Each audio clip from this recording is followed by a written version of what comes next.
All right. Hello, everybody, and welcome to another installment of Hymns of the Heretics. We're back after a little break. I hope everybody has had time um, to recover from the horrible things that have happened to everybody, either in this world or in realms beyond. Um, we'll start with a little bit of a recap. Um, we've been sort of split into these neat dyads for a couple of sessions, which I kind of like. It's keeping, I think, the flow sort of smooth. We saw Josh and Marsha survive a kind of supernatural attack of some sort. Um, Josh and so Josh received an invitation to the quote unquote the men's group of the church. And Marsha is kind of dealing with the aftermath of leaving her own community, um, in a way, in the form of these things that seem to seem to hunt her. James and Freya have been doing research, asking questions, um, meddling in the dream. Freya's obsession has drawn her closer to the heart of the church. Meanwhile, James, in a way, has been um, dearly punished for his own curiosities. Um, Willow and Cole, meanwhile, are balancing, uh, again, meddling in things that seem to reveal deeper truth, and have to balance that with their duty to their church and to their family.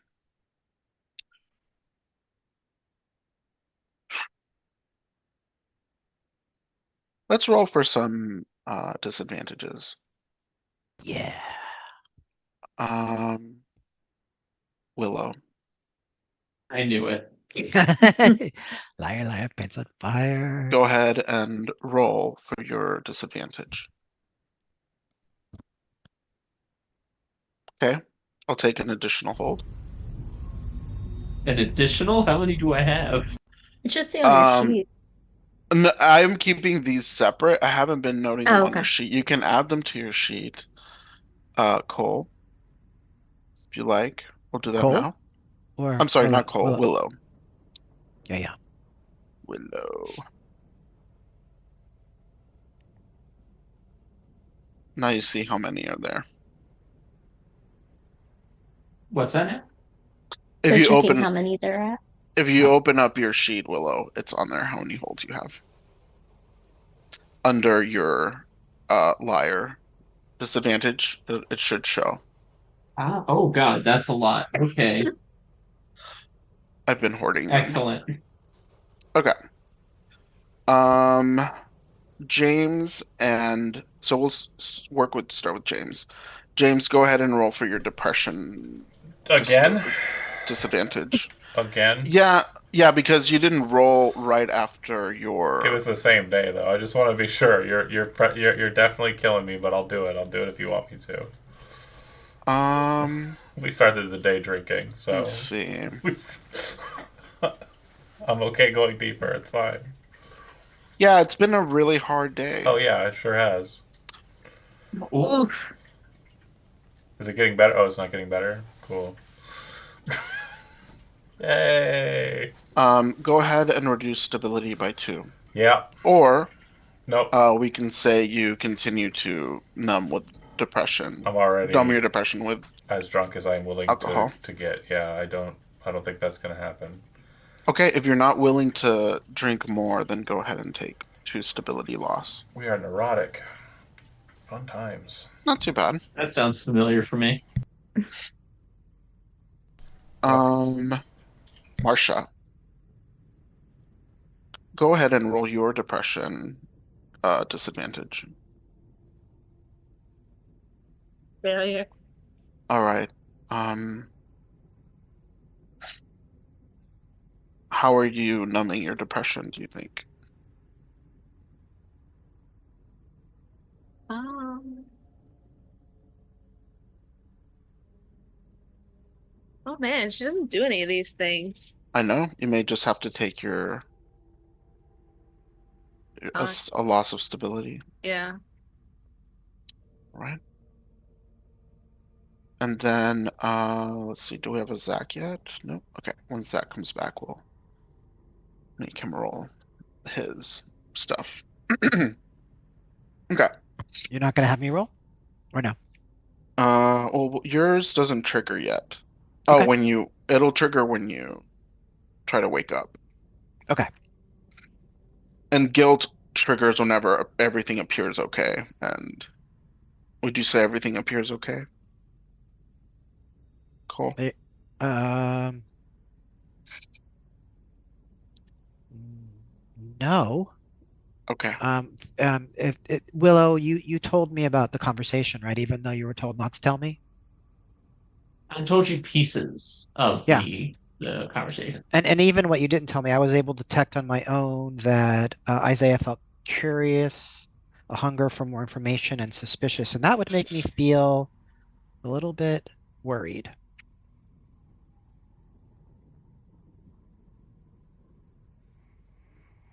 Okay.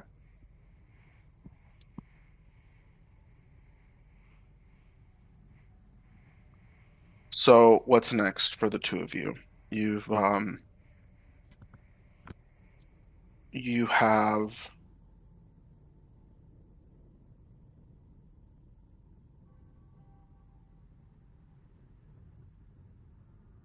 um done a little bit of shuffling back and forth of this journal. The last thing, I guess its last location was with Willow. And Willow, you Right.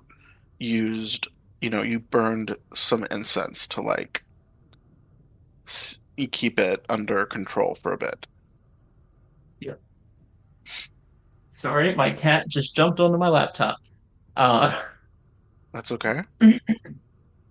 yeah, so I was keeping it at my apartment, burning the myrrh, I think it was. Mhm. Hmm. And I Yes, it was think Myrrh. that's kind of where we are right now. I don't think we've made any further decisions on what we're going to do with the other books, let alone this one. And also, Willow, you've received an invitation to kind of, um, Meat. yeah, meet with Isaiah and kind of be inducted into a further rung, Yes, I've moved further into the realm of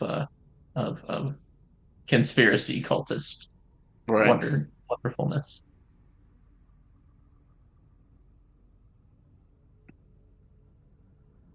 So, what will the two of you do? We haven't had a chance to talk. I think that was one of the things. If I remember correctly, I was driving Willow back, right? Hmm. Jenny and Haley, we dropped them off at home, and I'm driving Willow back home. And he revealed some of what he learned about Or they the, did. I'm sorry, thank you. The No worries, you're good. conversation with Isaiah. Um, so Cole would say, Willow, do you trust Isaiah? No, not at all. I don't think at this stage we can really trust anyone because we don't know what's going on. I think it was right to bring the book to him at least so we can control it for now. Hmm. But But I don't know. he thinks that's the only one. He does, yes. Yeah. And Uh, Cole, you get Willow, you get a text uh at this moment from Isaiah saying, um, from my analysis of the text, I can tell that there are others. If you have Excellent. them, bring them to me. I'm gonna just leave that on red. I'm not, and I'm gonna tell Cole immediately that yeah, he definitely suspects that there's more. um, yeah, this is a big moment for you, Willow. I just want to know that you're feeling comfortable with this. I know that being a church insider is important to you, and that sounds like that's what's being offered, but I wonder if it's trying to be offered to like co-opt you in a way and maybe split us apart. I don't know, because this is something that I've wanted for a very long time, and I still do, but I'm conflicted. There's new information that I didn't expect, and I don't really know what to think now. Um, Willow, you have a disadvantage called fanatic. Whenever Hmm. your faith is opposed or challenged, you should roll it. And in this moment, in a way, you are challenging your own faith. The tenets of your religion are that Isaiah is the most good, the most trustworthy person on the planet, and you just said that you don't trust him. So go ahead and roll your fanatic disadvantage. Oh, that's a failure.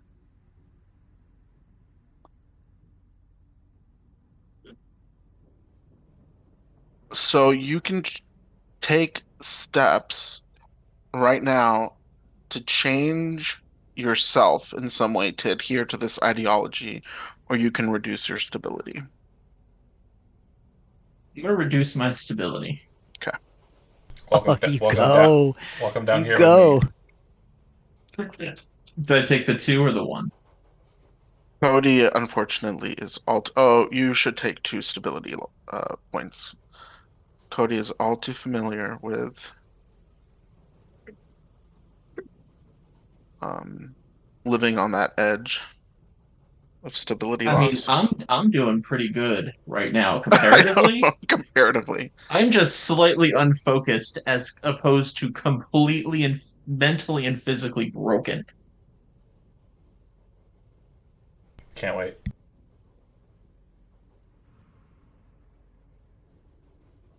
Okay. So, I think that, um, Cole, I think you clock that. You know your sibling to be somebody so like so devout, so completely like adherent to the faith that you two were raised in, and hearing them say, "I don't trust Isaiah" to you is very shocking. And you see, like, when that comes out of Willow's mouth, it kind of like there's like an unease. It must be really hard for you to say that, Willow, knowing all that, knowing that you look up to Isaiah. I do, and all of the 5, and I I feel like the journals have complicated things and doesn't sit right with me.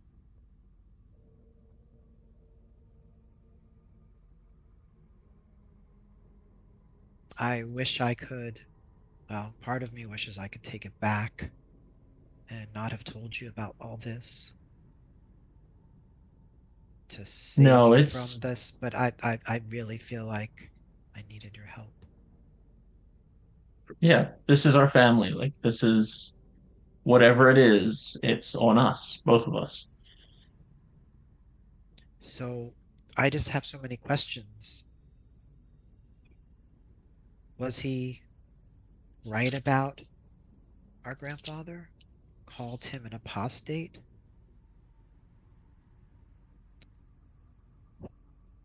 I mean, the journals and the preacher seem to agree that something happened. Something is, I mean, he's not here anymore for a reason. Right. And that bloody whatever it was that we saw in the ground also said that our grandfather had failed. Hmm. I just feel like Isaiah knows more about this than a pious, totally above board person would know. Yeah, I agree. He definitely knew more than he was telling me. I could tell.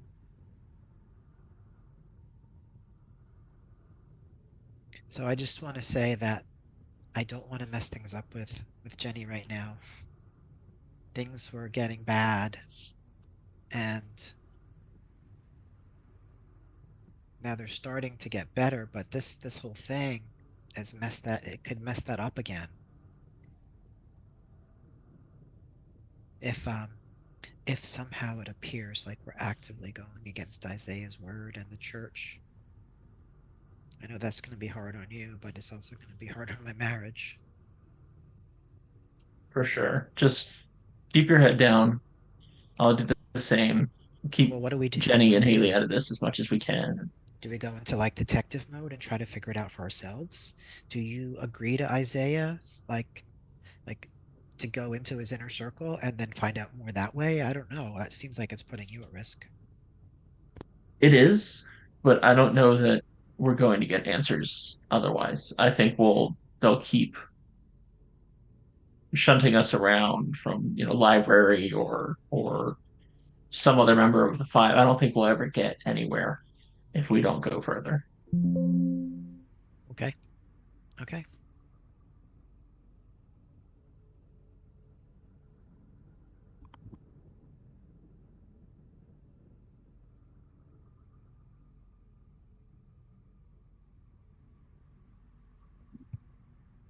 You arrive at Willow's place. Um, and so you're driving Willow home, right? That's right. Right. Okay. And you're able to kind of separate for the night. Um, Willow, I imagine, let me th so Willow, I will let you do a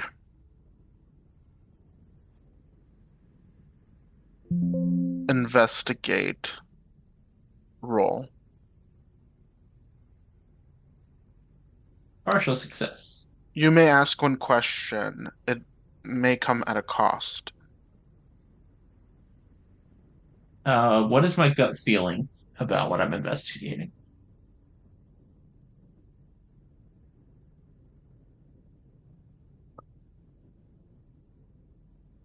Hold on 1 second.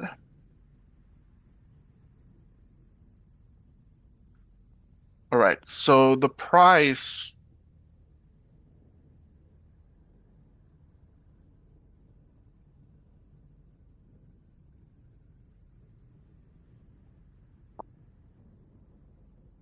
you can get um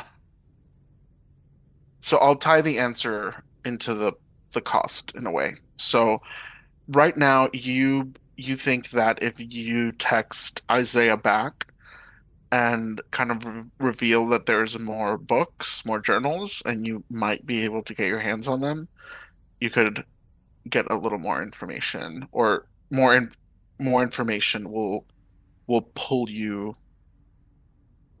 You'll be able to pull towards more information.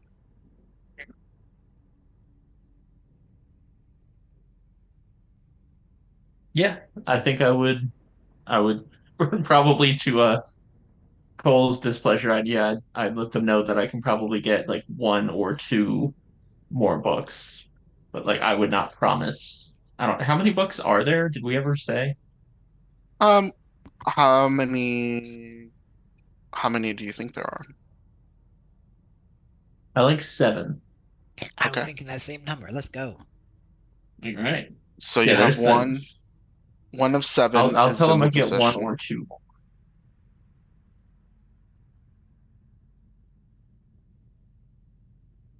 Okay.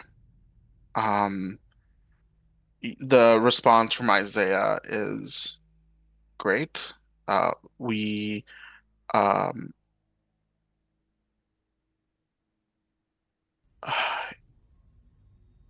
although the books themselves must be destroyed, information about them um will be kept in the inner sanctum of our archives um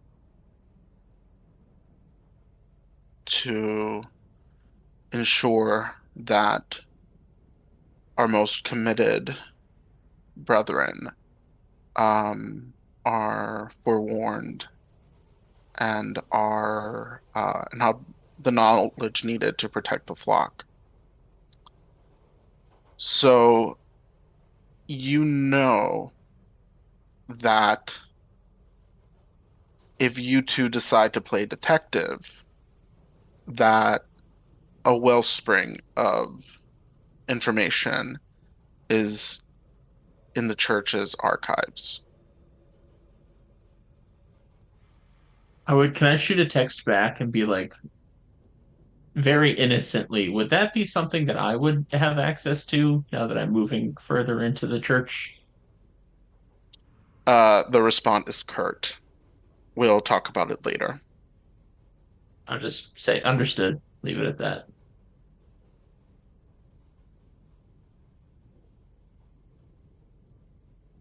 Willow, anything else before you pass out for the night?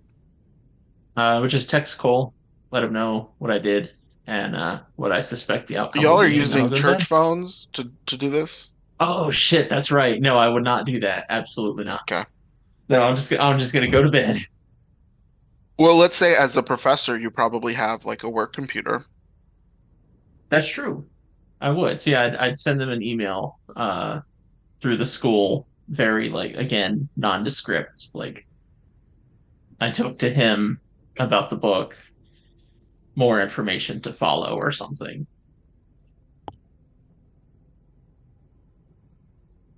Um, yeah, Cole would be like, "You what?" I'm Exclamation already point. asleep.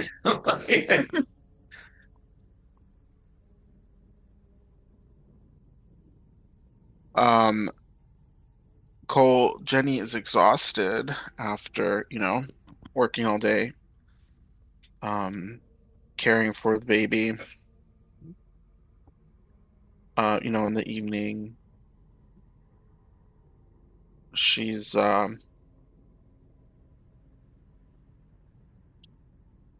especially with you gone, to do whatever it is you were doing. Taking Willow home. Sure. I would. She kind of crashes out. Okay.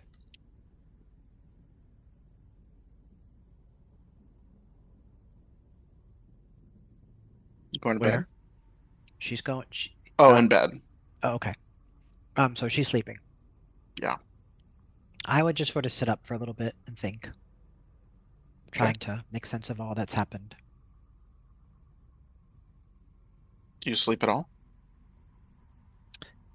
Yes, I would eventually go to bed. All right. Roll your disadvantage. Okay. Okay, here we go. Partial success. Partial success. Um,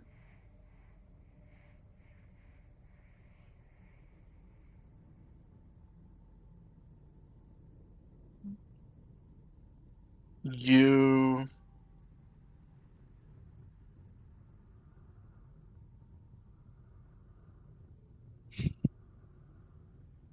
you are once again um in this library of your, or not once again. I don't know if you've ever, I don't know. I'm getting everyone's dreams confused now. Yeah, Thanks yeah. to um Me thanks to being able to James. join them, yeah. So you find yourself in like a grand library. Um and you, as you kind of look through, the books and the bookshelves, they're like all photo albums. And they have all of your most treasured memories, beginning with like, your birthday parties when you were a kid, um, getting a report card with straight A's, um, graduating, meeting Jenny for the first time, meeting uh, Kaylee for the first time, and Well, that's a memory that I gave up. you see the like kind of Polaroid that's stuck into the album fade to black, Okay. Oh, and it's like not even that the Polaroid has faded and is like erased. It's like the little rectangle where the image was is now a void, a hole. You even kind of like can kind of stick your finger in and you feel just like a coldness, a nothing. And as you leaf through the albums, one by one, every one of these images begins to fade, and you're left with your arms full of books that are just populated by dark, cold voids.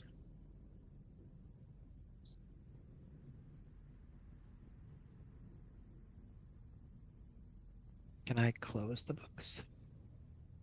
Yeah. I don't want anything strange coming out of them. Um,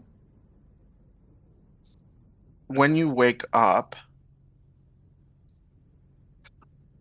you're kind of haunted, right, by those images and by the possibility of this happening again if you continue to kind of meddle with your grandfather's journals. Go ahead and roll to keep it together. Partial Success. success. So you go ahead and choose one.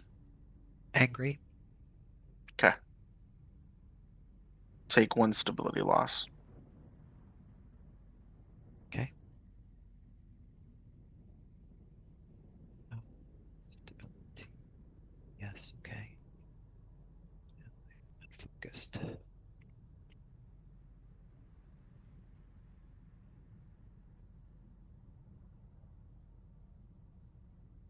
Um, Josh, Yes. you you've been running, and now that you've stopped, now you see what happens when you're still and the things that can come to hunt and haunt.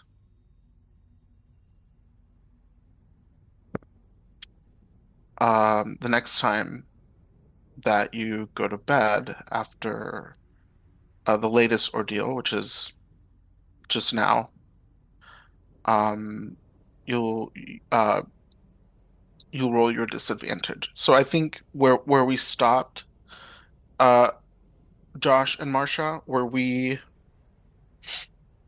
did y'all get a chance to go to bed, or were you still kind of up? Do you remember?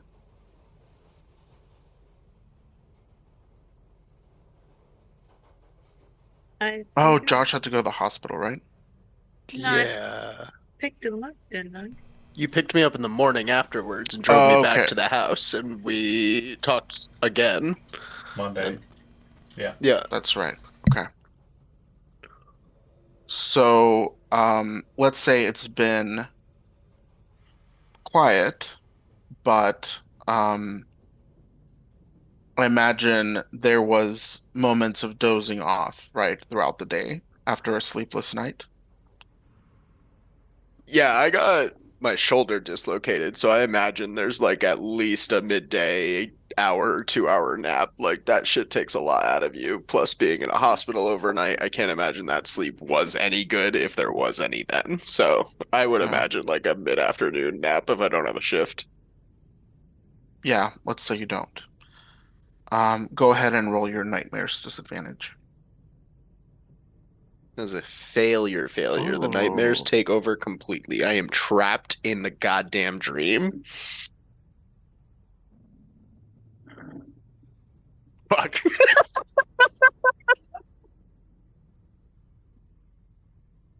Uh, We're doing great, folks. it's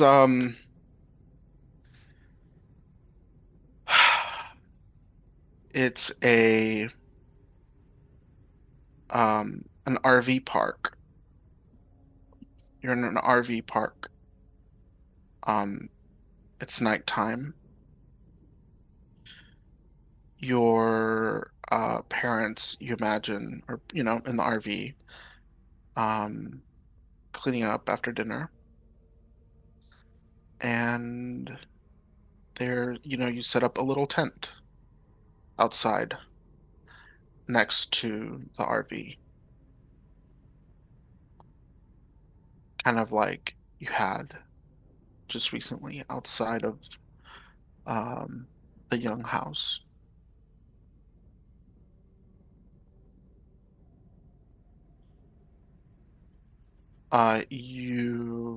If you unzip to kind of look out, you smell the kind of like fresh, um, late summer smell. The earth is starting to cool and the humidity is kind of has faded. Uh, so it's a dry and fresh smell.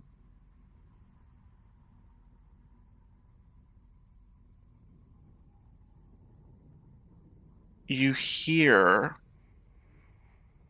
from kind of like the edges of the clearing where the RV is hooked up, a snapping of a twig and a rustling of leaf. What do you do? how do I feel in this dream? Do I feel like myself or do I feel like a child again? Like when I look down at my body, is it my current body or is it my body when I was like 8 or 9 when I was living in this RV park with my parents? You are shocked that you are not 8 or 9.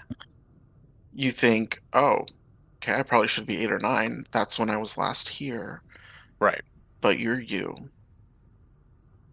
I imagine Josh is the kind of guy who keeps one of those big combat knives on his belt, Yeah. and he has never had this opportunity to like fight back before. And this is like he's scared, but I think he's going to be scared, pull that knife, and try to do something stupid like defend himself, as opposed to running from whatever is in the forest.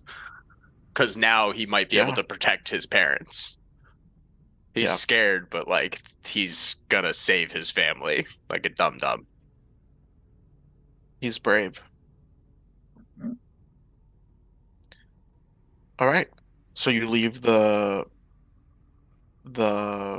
tent and you look around and everything's still again and quiet. And behind you, you hear again the crunch of gravel. What do you Josh do? will get low and probably take a couple of steps back, so whatever is in there has to come out of the brush to get him. But he's gonna try and make some space between himself and those noises and just like get ready for a pounce.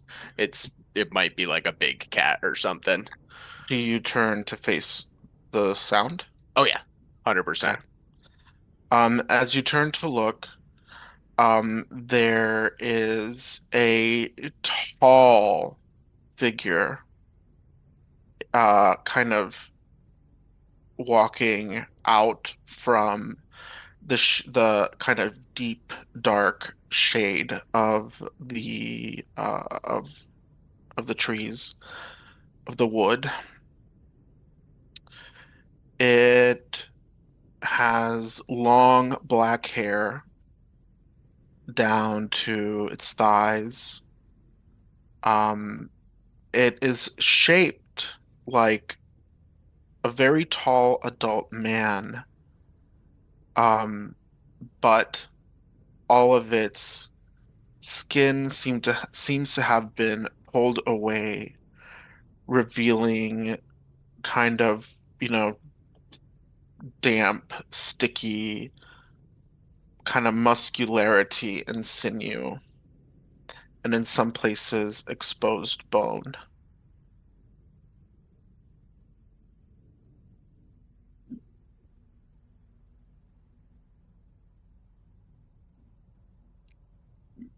Should I try to keep it together?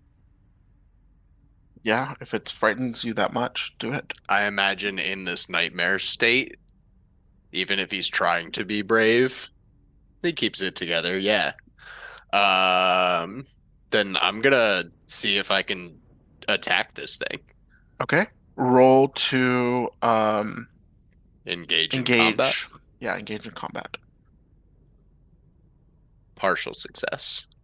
Okay. So how do you do this? I've already drew out the knife, Hmm. so kind of running low, he's going to try to like close the distance as quickly as possible and get a jab towards like the neck or jugular area. This thing is not right.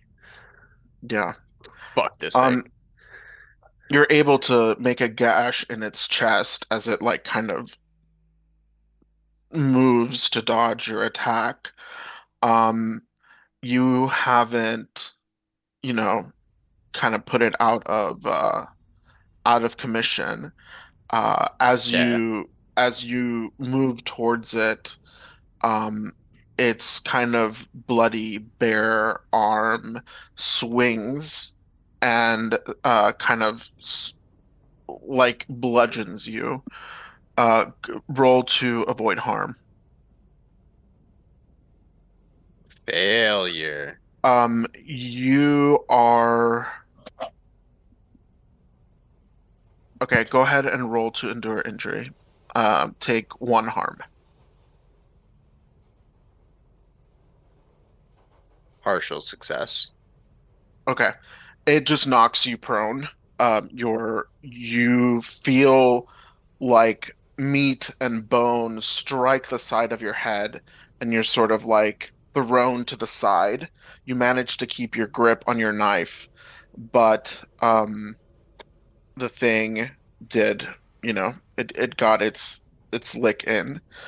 Um, you hear it say,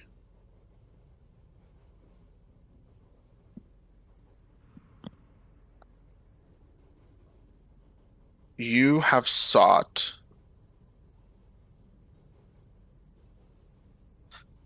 the flame of awakening.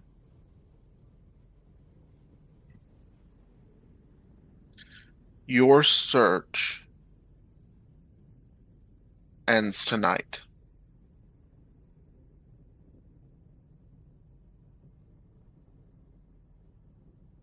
Here, you're mine. Here, you cannot run.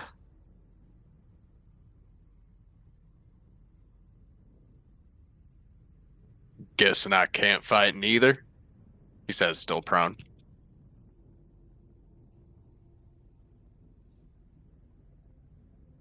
I wouldn't advise it.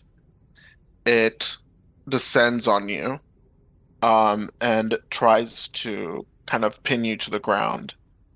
Roll to avoid harm. I'm sorry, roll to avoid harm. Yeah. Success. Yeah, you roll out of the way, and its bloodied frame kind of just hits the ground, and you're able to kind of avoid it. What do you do? Up on one knee, he says, well, if I can't run and I can't fight, seems only cordial that you do the same.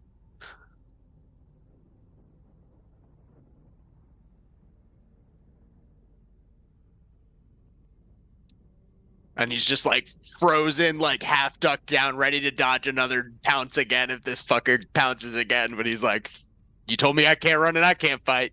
Why don't you not run and not fight either? Let's talk this shit out. Huh? The only way this ends. Good old country boys here. The I'll throw only hands if I way- need to throw hands, but The only way this ends is with your death. not giving me a lot of options there, bud. Hell will claim you, as it claims all heretics. And it lunges again. Yeah. To It's Isaiah. I know it. to attack. It's not. Another avoid harm. Yeah. Failure. All right. Endure your injury. Just take one.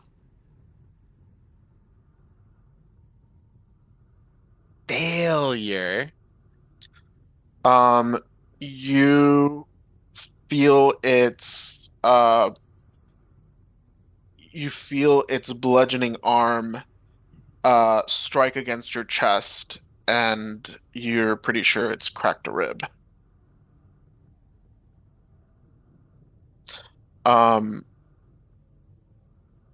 What do you do?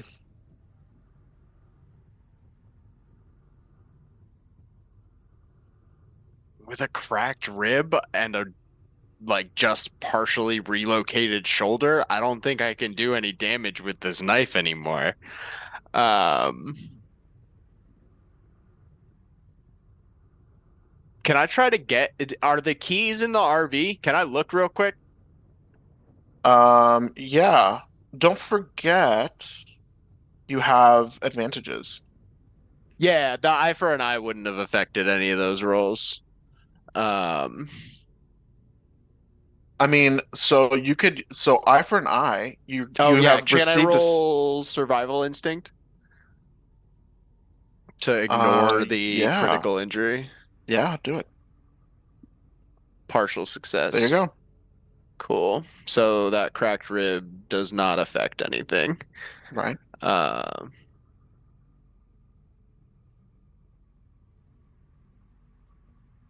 Yeah, I don't think I'm going to be able to intimidate this thing inside of my own nightmare. I want to try and see if I can get in the RV. I will tell you that I will honor your successes if you choose to use your advantage. You don't know what will or won't intimidate. So let's say you roll low, that means you can't do it in your nightmare. If you roll high, maybe something happens. Who knows? We can give it a shot. It's a partial success. That's pretty good. Well, Um, and oh, it's only +2, so it'd be a 14. okay, partial. Yeah. So you you, so what do you so okay, so let's roll back. What do you do to intimidate, or what do you do? I imagine like he just took a really good shot and cracked a rib, and then just like stands up, crack, crack, picks up the combat knife from the ground and says, "That ain't nothing." You feel, Josh, your body kind of like buzz. Mm, This foolish, unwise courage. It like it's a piece of you that maybe has been overlooked. So it's never been allowed to like to bloom yeah. in your life as a runner. And now that you're choosing to stand your ground in this realm of dream, you feel yourself suddenly bigger, stronger, fierce. And like at the surface of your skin, you feel a similar shimmering like what you saw that night with Ethel. It is not the blinding, radiant, like dazzle that you witnessed, but you recognize a familiarity. The thing recoils from you as you dare to resist the onslaught, and it backs away into the shade once again. As soon as it is not visible to you, the door to the RV slams open and you wake up. You Cool. continue to have a broken rib. Yeah. And you just got out of the hospital. They have frequent flyer miles in the ER, right? Yeah, that's how it works in the Sure, American health and that's what we'll call your Especially medical in debt. Texas. Yeah, absolutely. Oh, honey, in You Texas, know? forget it. So, but you're not dead.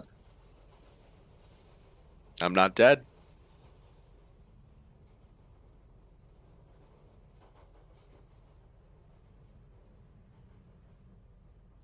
Did like Ethel or hear me get my rib cracked?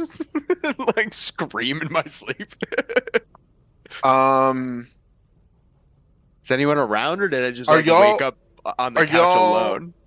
well, are y'all so oh okay, so that's a good point. Let's backtrack a little bit. It's clear that those things that have been like appearing in the night, Yeah. they're coming wherever you are. Um, you were, kind of told by Melvin that, you could have access to guns and stuff. Right.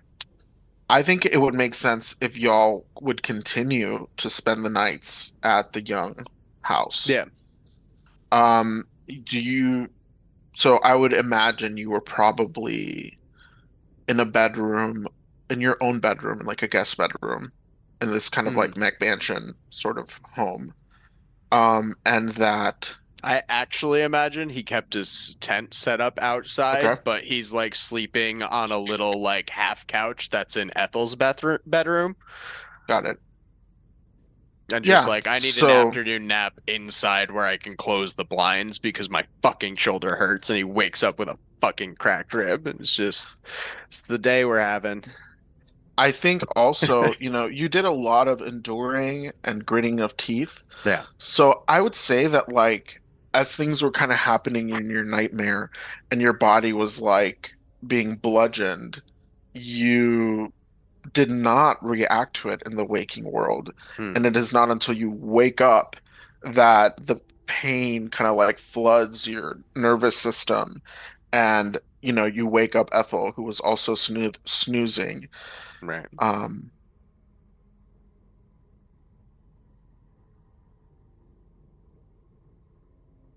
Marcia, you're probably in an adjoining room somewhere, and you hear Josh, bellowing, um, in Ethel's room. What do you do? I'd come in the room and see what's happening. It's just.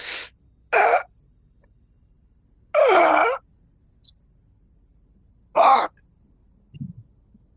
Are you okay? Is this a injury from last night? No, I thought this was just in the dream, but it seems like my nightmare creature thing actually cracked a rib. You feel it right here? I'll show you. No, it's okay. You can actually. Oh, you can feel it. It's right. Oh.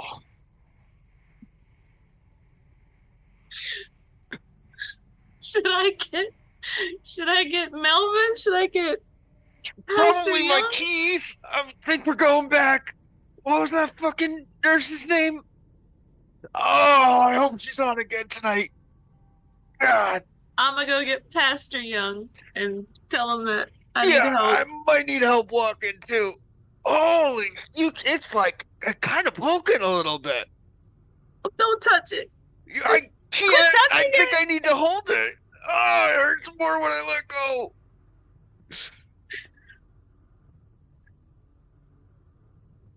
I'm gonna go get Pastor Young. I'll be honest. March. I can watch this for weeks.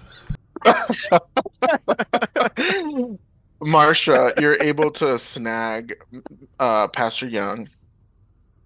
They, together you load Josh into into a church van or something, and um you know to take him to the hospital. Do you want to go to the hospital with them, Marcia, or are you staying at the Young residence? I think I'm gonna stay with Josh this time. Okay. So the two of you go. It's a very, it's not as involved as last time. It's during the day, so you're able to kind of get patched up.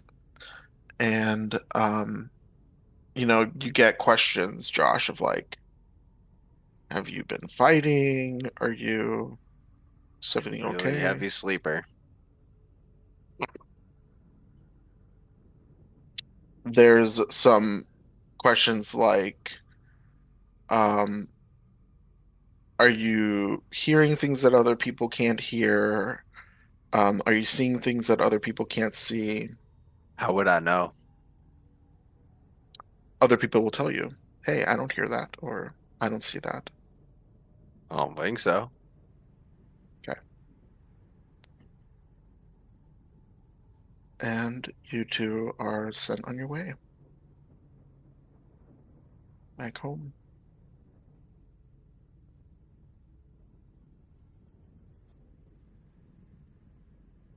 I imagine on the car ride back, now that he's a little more stable, he'll Mhm. just, if you ask, he'll describe the nightmare. I think Marsha would. She'd just be like, what is going on? What happened to you back at the house?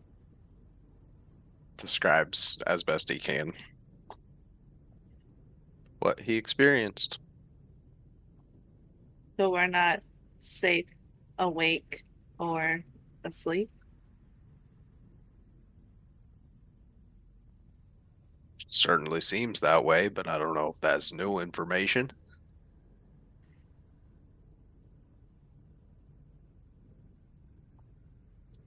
I think we need to talk to the Youngs. We need prayer. We need healing prayer. I'm not opposed. And then when we get back to the house, I would definitely talk to the Youngs about what's happening and ask for a prayer circle.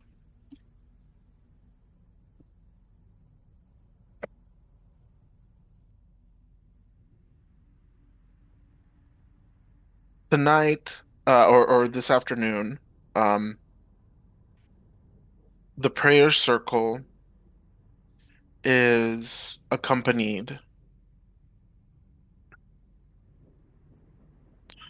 with the burning of various incenses.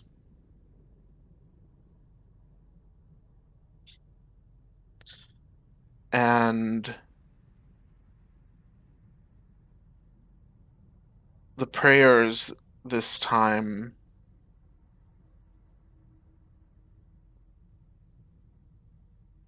um, are a lot more focused on the blood of Christ as a source of protection from the demonic, rather than simply praise and praise of glory or whatever. Um,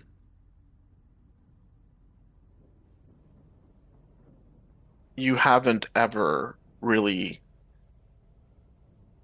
seen this before, this um burning of incense.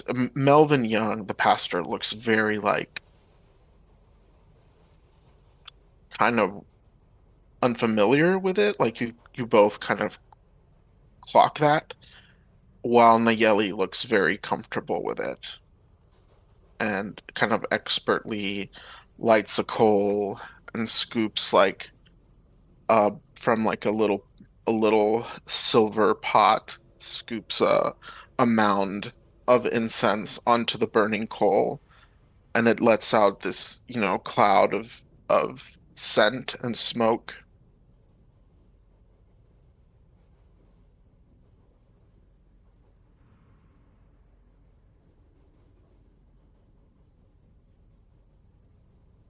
Melvin says, according to Isaiah, this will provide a greater protection than prayer alone. Um, Nayeli motions to you, Marcia, and says, "Come, let's bless the house in its entirety, to sanctify it." Is there enough of that to maybe spread some in my tent too? Oh, of course, Josh. We will do your tent after. We'll have Melvin take it. And so, Marcia, do you go with Nayeli? Yes. Okay. So she shows you making the sign of the cross and saying prayers around the different parts of the property, all the guest rooms. The only room that you don't enter is Nayeli and Melvin's bedroom. And then once you're done, she passes it on to Melvin and guides him on the prayers and how to sanctify the space.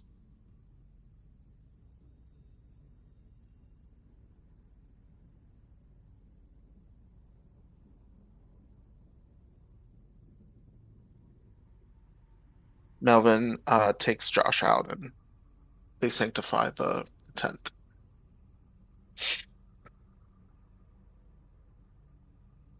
Cool.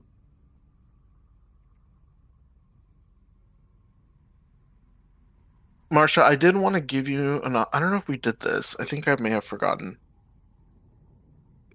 I want to rewind a little bit before all of this horror. On Sunday, you had a nice little book club meeting. Yeah. Yeah. I wanted to give you an opportunity to do like the perfect social media post. Oh, okay. Did we do that? No. No? Okay. So if you would like, you can roll your artistic talent advantage. Okay. I have a partial success. Okay. Um, what would you like to be the impact? The audience here is your congregation. Um, they look up to you. Perfect. So you will take kind of a +1 whenever you're interacting with the congregation. Okay, beautiful. Ah, man, it's been a week, hasn't it? Um,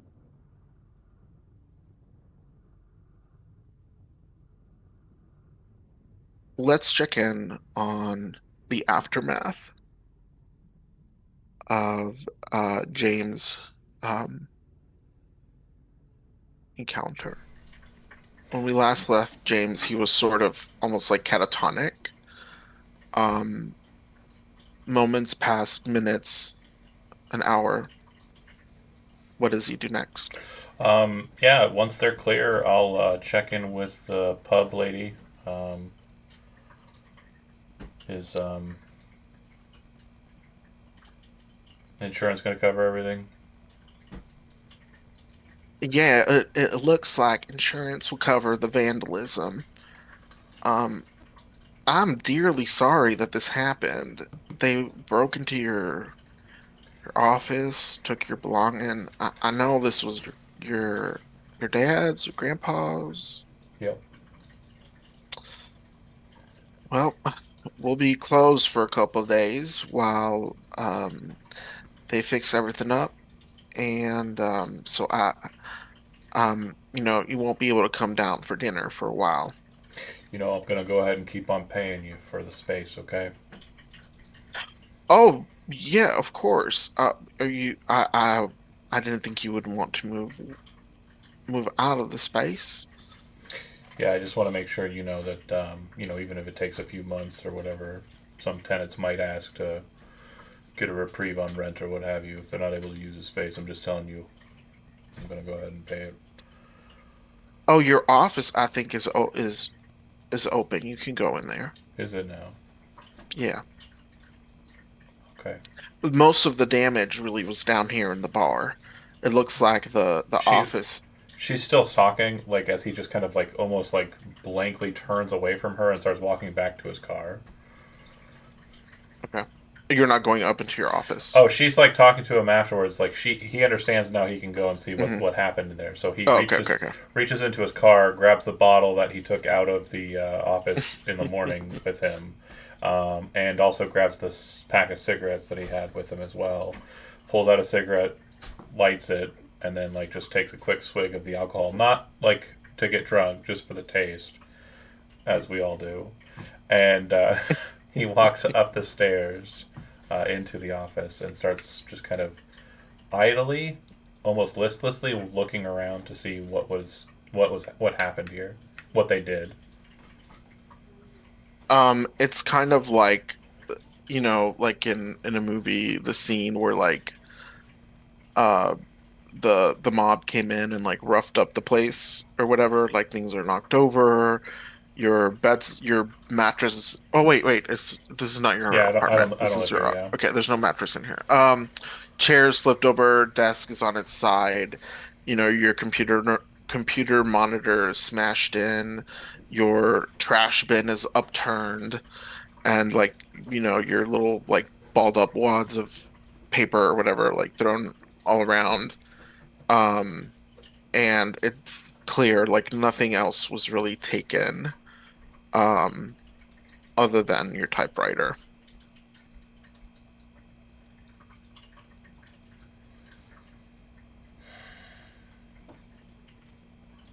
Set the bottle down on the desk. Stare at it for a little bit. And then just pick up my phone and look at it. My church phone. Swipe through the contacts. Just thinking about who to text. Stop on Isaiah for a second. Swipe a little bit more. Click on Willow. Hey, I could really use some spiritual counseling right now. Send. I figure whatever I'm doing, I'd respond, pretty quickly. Like, yeah, just like let me know when you want to meet, and I'll be there. I'm And at, where, I guess. I'm at the office. Any time is good. I'll be here all day. Send. I'll head over after work. Let's say like it's 30 minutes away from like the end of the workday. Yep. So I'll linger in the space. Did the fire department or police take the typewriter, or would they leave the inciting material? Obviously, it's like a. I mean, are they getting investigated at all? Probably not, right? You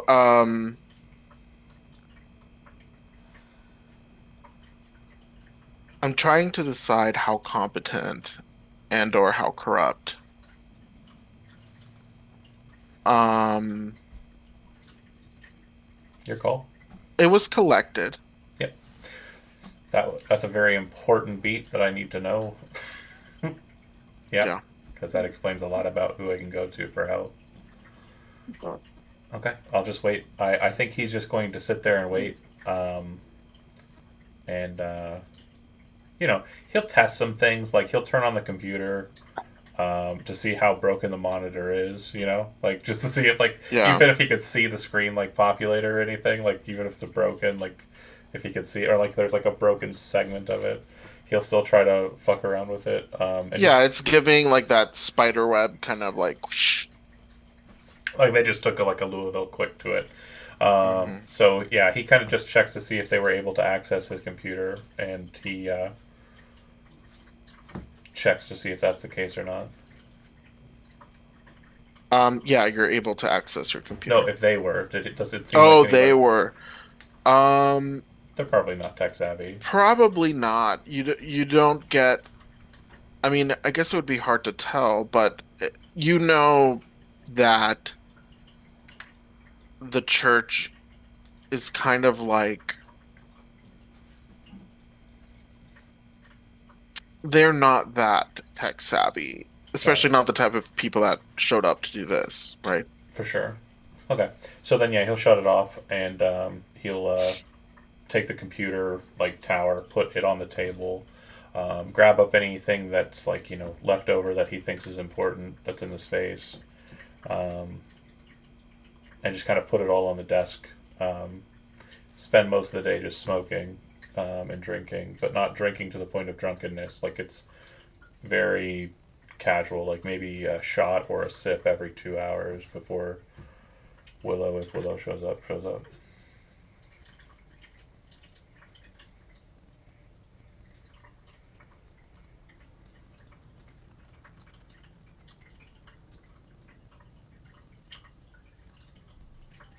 Willow, do you show up?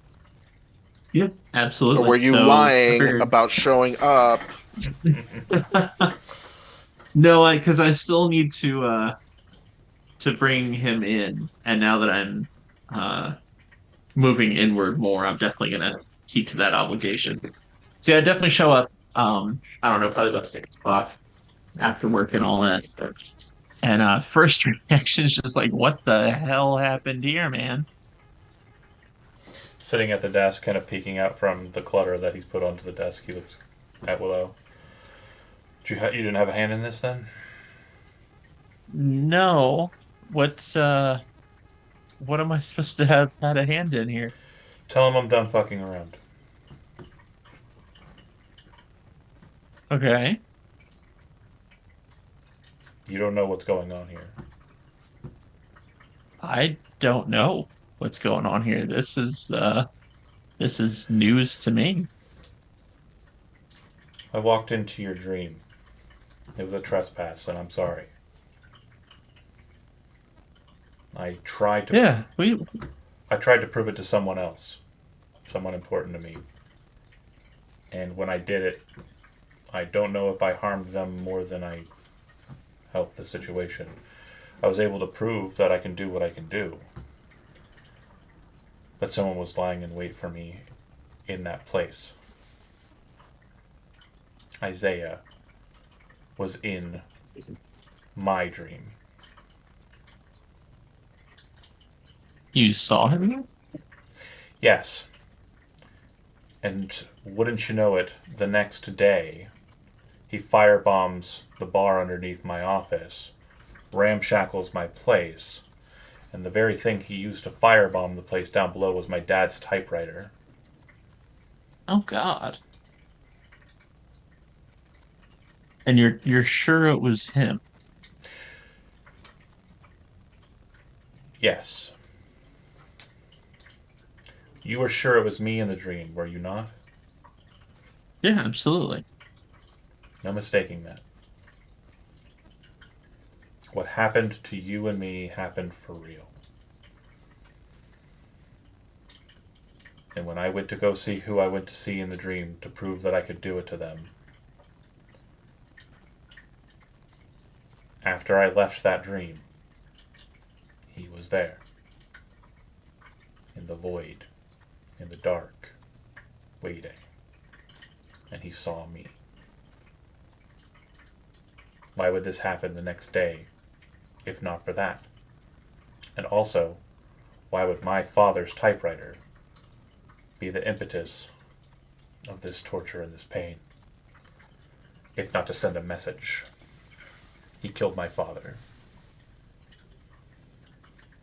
I don't have proof of that.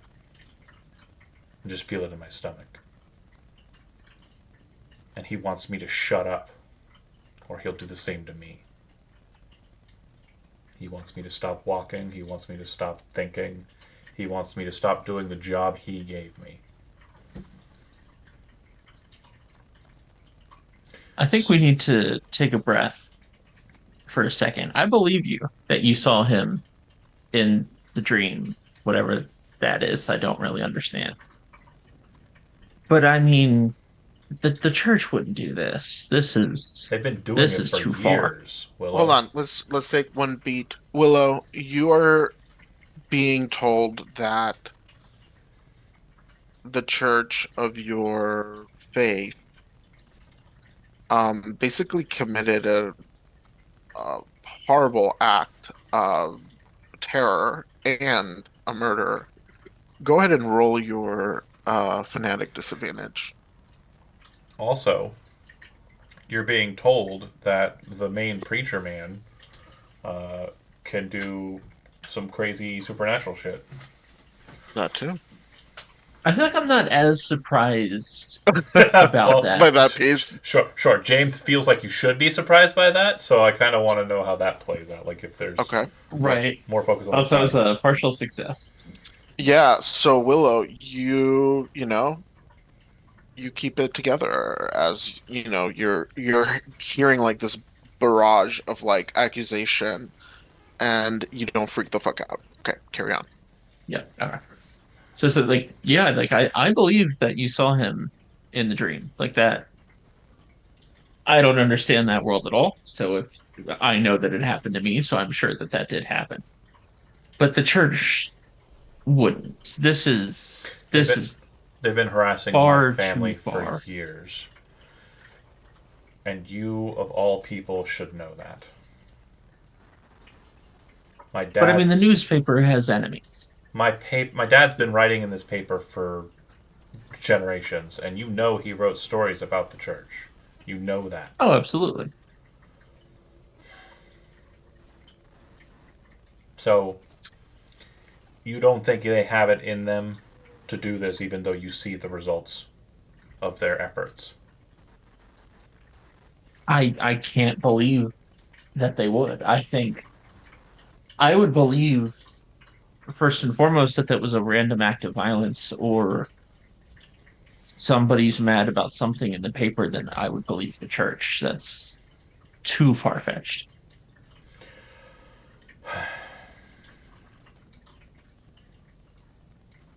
Well, then tell him I'm through. Tell him he's done what he's needed to do. He's broke me. Go tell Isaiah. If he's someone who's to be trusted, then he'll tell you to your face that he didn't do what I'm claiming he did.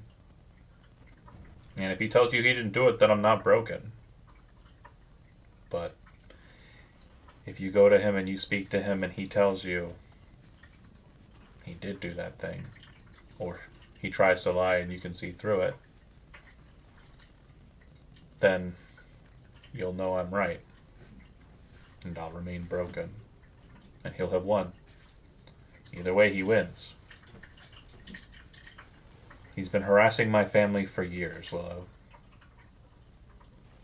My dad, because he did the job he was given, me for the job I... You watched it happen in real time.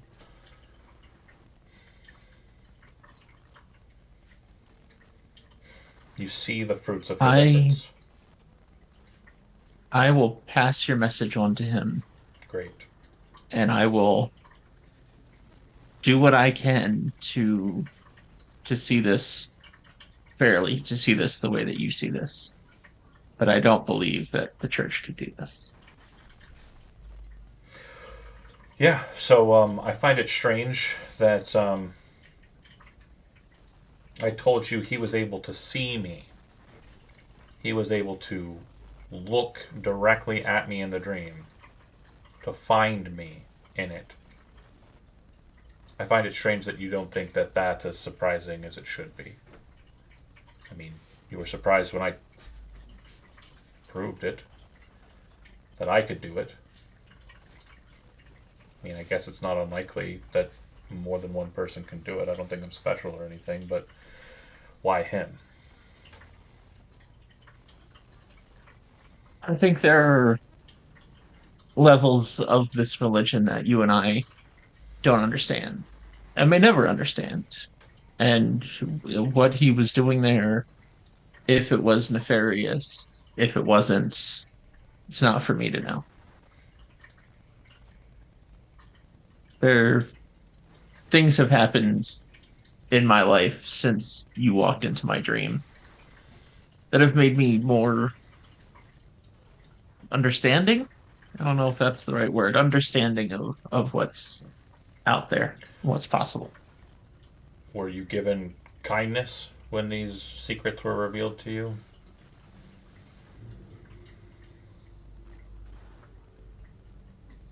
I was unsure. I didn't believe it for a while, but too many things have happened. Wait, you're not talking about something Isaiah revealed to you? No, nothing that was told to me or revealed to me by anyone, just situations I've found myself in over the last few weeks. I respect you enough to not pry. If you don't want to tell me more, that's fine. If you could just... If you want to, though, that's fine also. I just need you to tell Isaiah that he wins. I won't step out of line anymore. I also won't be coming to church on Sunday. I'll let him know, but for what it's worth, I think he'd want to talk to you. And If he wanted again, to for talk, what it's worth, I'm sorry that this happened. if he wanted to talk to me, he could have talked to me.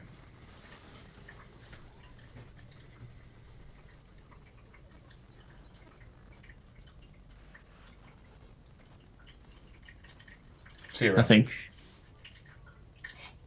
Will's kind of just like, I don't, there's nothing else to say, and I'll just, He says, see you goodbye around. and good luck, and See you around. Hope I see you soon.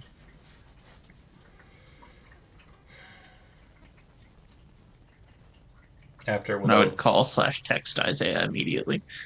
after Willow leaves, I'm gonna start like once they have left completely. Um, James will basically get everything he can into like milk crates or whatever, and just take it to the car, chuck it in, and drive home. Okay. James, do you want to alert Freya in any way? Nope. Okay. Not gonna get her involved. Okay. Um, Willow, what do you text Isaiah? The whole thing, what happened, that the thought is that it came from the church and that it was Isaiah specifically, that James won't be coming to mass, the message, everything. About the dream? That your dream, that it happened to you, not that you dream walked into my dream. Got it.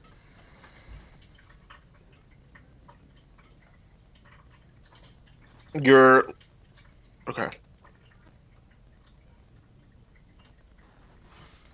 I want to kind of keep myself a little bit separate from all this. You're picking up on the deception gambit. I like that. That's good. You will the response is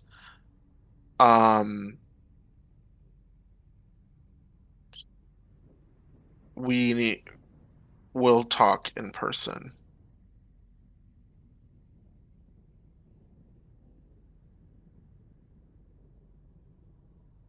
I just kind of same deal as before, like understood, sounds good, keep it short.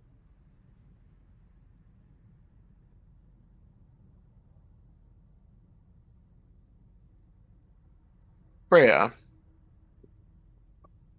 Mm-hmm. it's been a weird week. A lot of weird things going on.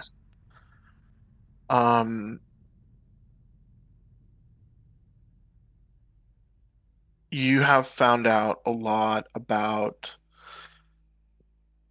um, you know, the weird possibilities that are out there in terms of, from James's weird dream shit, um, to starting to learn a little bit more about the possibility of this like archive at the uh at the church, and then also like start there's this thing starting to come into focus into your childhood. um your missing memories, your family's kind of involvement.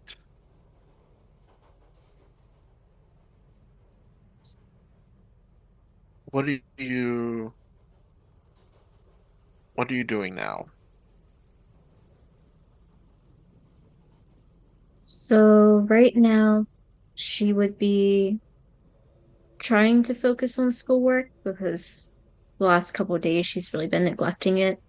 She's been trying to make some sense of the book club and like what that means for her and how she can get further in. Um, so yeah, she's just got a lot on her mind, and her grades are probably going to slip a little bit if she doesn't pull herself together and kind of get back on track.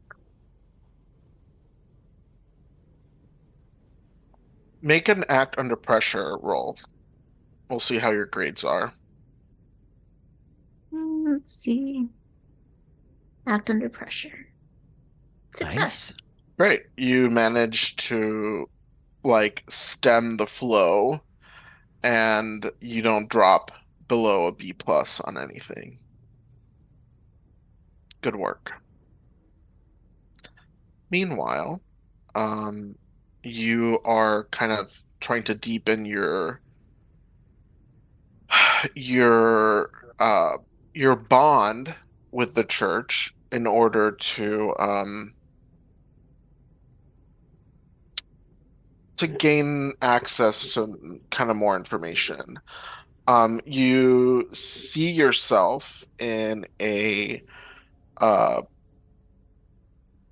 in a social media post by Marsha that has like all of what does it look like, Marsha, this social media post of like all the book club women. Probably try to take like a group photo, and of course, I would want to be as close to Freya as possible because she's my buddy. Okay. So, but it would just be like a group photo and smiling and yeah.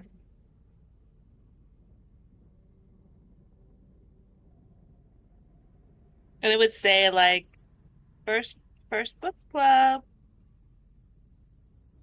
So, that comes up on your feed, Freya. How do you react? She takes in just like quickly closes her phone, just like throws it on her bed, and just makes a groan to herself. It's like she wants to get information, but how is she supposed to keep up this act? Like this, it's too much. Marcia wants too much from her. It feels like everyone wants too much from her, and she's just trying to get by, but it feels like it's not working. Yeah.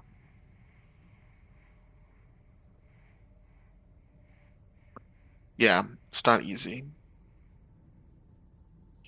Um,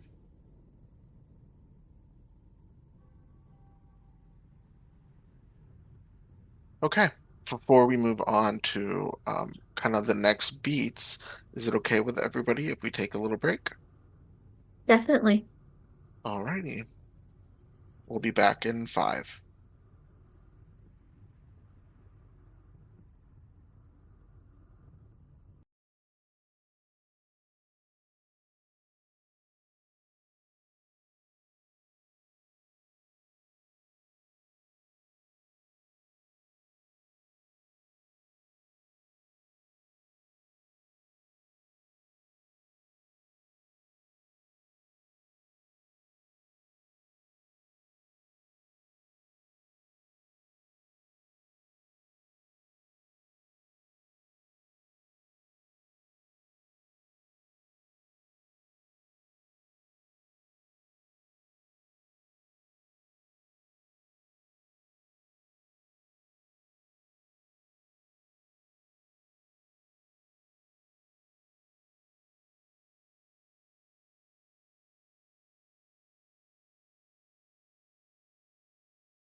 Alrighty, we are back, and um,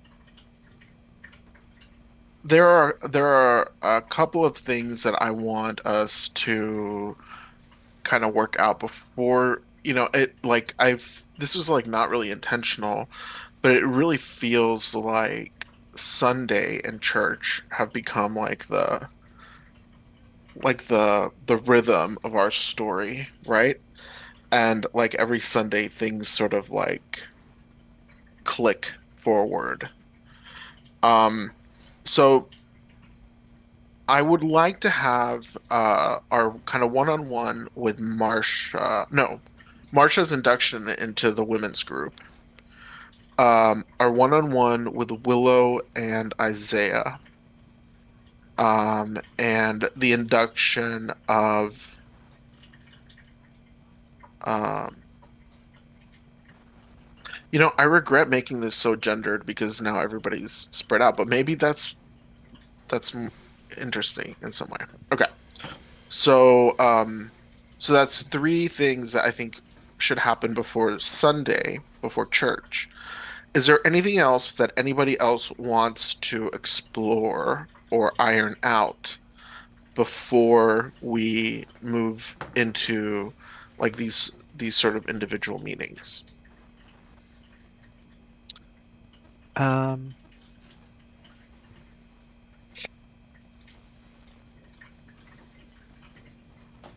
I want to find out how to get into the area where they're keeping the secret library, but I'm not sure if this would be a place to talk about it now or in game itself. I mean, I think that intent in um I mean, I sense that intent, right? In Cole, this And kind probably of Willow. like and Willow. Um, but Cole doesn't have like as clear of a path to that secret. Um, Right. So in my mind, I'm thinking, gosh, if everyone's going to be at church, maybe I could find a way to slip out and get that would be a time I could sneak in, you know. sneak in where? Uh, that's a great question. I don't know the answer to where the secret library is located. There you go. Okay, so that's a problem. Okay, work on that. Well, you get the idea that Willow can get you closer to that information. Yeah, it The seems so. further Willow can keep moving towards the core.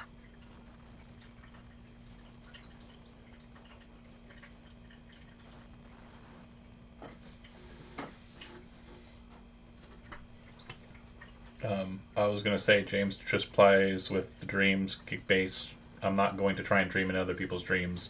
I'm just going to try and master like when I'm sleeping, and I'll be doing a lot of it this week. I'm going to You Okay. don't try. want to be in Josh's dreams anyway. That shit don't go well. I'm just trying to master the dream space and kind of like understand everything I can about it. I'm basically trying to, for the week up into the day of church, I would like to montage my way through like understanding what is possible without exiting my own dreams. Okay.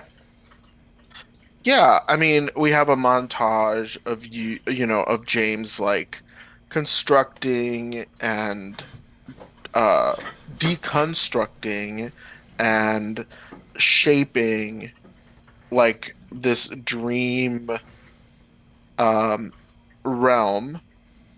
Um you find that no matter what, in order to move out into either the dream. So I'll say I'll get well, how about this? I have information to give you. Yes, I like information. You can have that information, but you'll have to roll and pay dearly if you fail. Okay, I wanna before we get to the roll, Okay. I wanna stress throughout the week I am very heavily medicated and drunk. Does that change my stability at all? Yeah, gain 4. Or no, gain 2. Okay. Now what am I rolling? Now you will roll um your dreamer Okay. roll. Failed it. Okay. So I'm not gonna like rake you over the coals. I think you've had enough for now, but I'm not gonna give you the kernel that I was gonna give you. Okay. So all that you become very masterful at like shaping it the way that you want to shape it. So you kind of think like if you move into other dream spaces, you will have the same kind of like adeptness at doing that. Got it. Okay? All right. Now, let's talk to Josh. We'll start with Josh. Mm, So, throughout the week, you all are kind of the the rhythm of the week is Bucky's for work, back to the Youngs for uh kind of like safety in numbers a little bit. Um, you notice that um with the sort of like daily incense burning rituals that Nayeli is conducting, you are having less nightmares. And if you do have a nightmare, it's sort of like a regular schmegular one where it's like horrific and mm, terrible and trauma and kind of trauma laden, but it doesn't like sink its claws into your actual flesh. right. Um, and midweek, let's say on Wednesday, is men's group. Men's group is held in church. So the plan is for everyone to people kind of load into vans and there's like a carpool and all of the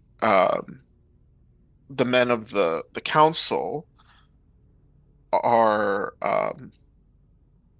arrive and also some other um kind of respected men in the community also form a part of that group, including uh, George Mueller, Alan Quinn, and Vin Wynn. The members of the council that are present are Isaiah Culver, Hiram Cook, Simon Bocanegra, Theodore Jensen, and Melvin Young.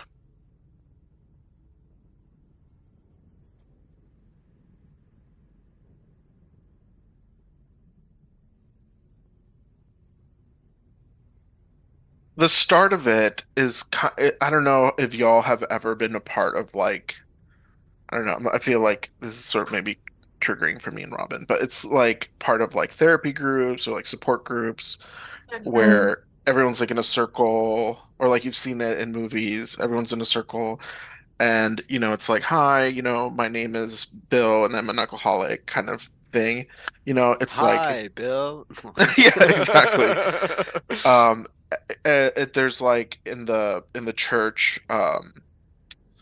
like where like little events are held like in the back there's just like a ring of chairs and everyone has a Bible and an accompanying text that's sort of the foundation of your particular you know sect, your particular faith. that was authored by um, the man who founded your religion, whose name is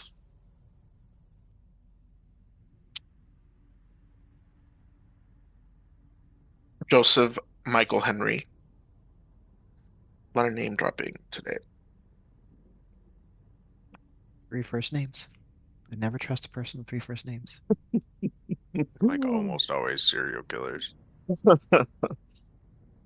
Um, and one of the things that after like introductions, everybody welcomes Josh warmly. There's some discussion about being charitable, loving, and compassionate men, men who are saved by the grace of God and by the blood of Christ. But there's also reminders about what sets you apart from the rest of the Christian rabble. One of those things is that your group does not believe in the Trinity. You believe that there is, or you're expected to believe, that all manifestations of God are one and the same, and that all divinity flows from one creator. There's also a belief in the patriarch. This is, your very first patriarch was, Joe Michael Henry, and that has been passed down and appointed by God one generation over the next. And God selects from among the existing council by a drawing of lots. Seems fair. And then, yeah, exactly. And another Of kind of course. like the last topic that sort of sets you apart is that there are circles of gnosis. And that's something that's not really talked a lot about during like Sunday sermons. Um, but this church has concentric circles of knowledge that are uncovered by achieving spiritual exaltation. And the patriarch is who decides who is ready to delve into the next circle.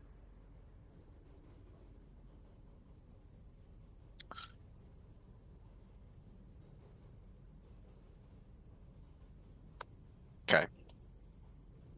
The main topic that kind of sets apart. So there's like a brief lecture from the prophet Isaiah that kind of brings you uh that brings you, Josh, into the next rung. Mhm. The brief lecture basically explains that according to the revelations of the prophet, the world is an illusion constructed to to contain humankind, and that the Holy Spirit is our divine nature burgeoning to be unleashed. This is very different from things that you've heard while traveling cross country. Mhm. Um, Once the sort of metaphysical divinity piece is done, um, there's there's kind of like this click as the tone and the topic shifts to the practical. Isaiah shares that there has been a demonic attack on the Young home, and that although there have been measures put in place to kind of like form this spiritual um, fortress, that the men of the community need to be prepared. Um, Part of the coming of the end of the world is the opening of the the gates of hell and the sort of unleashing of devils and demons into the waking human world. Um, and so to prepare for the end, all of the men are encouraged to continue to amass weapons, and other survival gear. There is an opportunity for you to A, share what you know, and B, ask questions. Um, has so everyone in the circle is familiar with what happened at the Young House, both events, They would probably know everything except for, well, yeah, even including your nightmares. right? Because Josh was honest about them with Pastor Young. Right. There's no reason why he wouldn't share that with the rest of the circle. Um, so I guess with all of that having been said, does anyone here know anything about this awakening flame? Does that mean anything to anyone here? What would I believe that to to reference Isaiah responds is that divine spark um within you that causes you to wake from the slumber imposed on humanity. Um,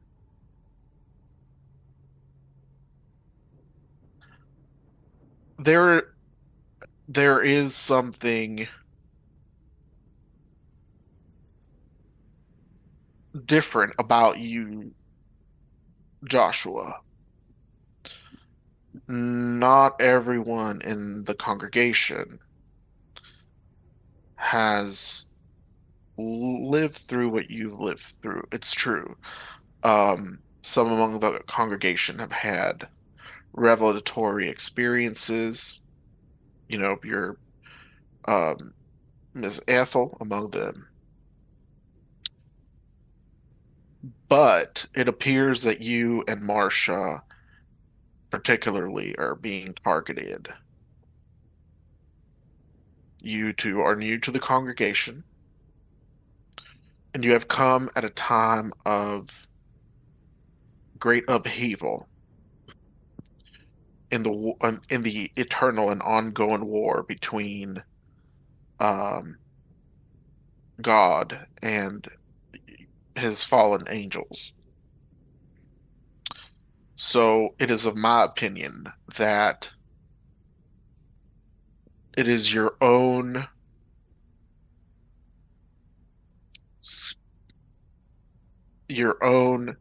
spiritual alignment that has marked you,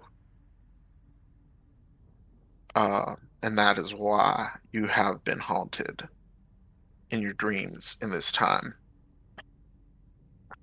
Do you share anything about your history of running? I guess if they ask, Sure, that might be part, before before you came to be with us, um, what was your spiritual education like? not much outside of what you preach in most of your sermons to the majority of our congregation, standard Bible stuff. I've seen zines like these before in varying degrees of restrictions and instructions and rituals and the like. But my family hasn't stayed a part of any congregation for, well, any long period of time. You moved around. You were a military child. My parents were never quite clear on how they earned their income. We spent a lot of time in trailer parks and RV parks and parking lots and motels, kind of months at a time, not years. Hmm. Well, that's certainly not typical. There is something in you, something perhaps chosen by the Lord Himself that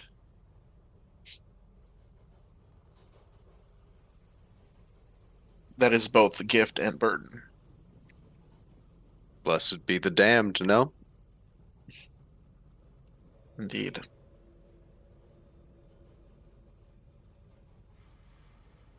Well, um, our our orders then are for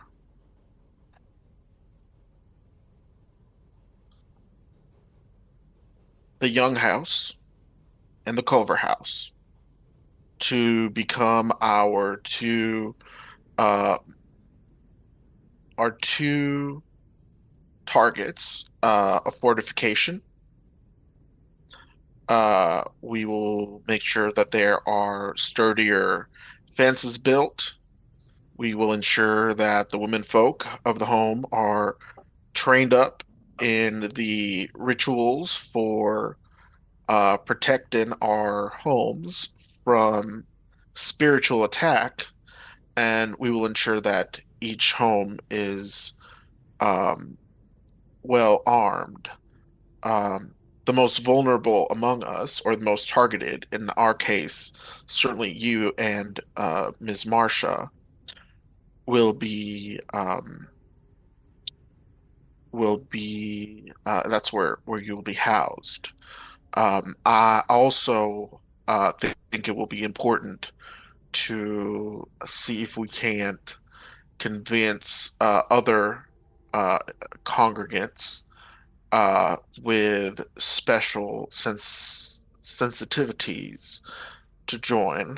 Uh, for example, uh, our our esteemed Willow and young Miss Freya.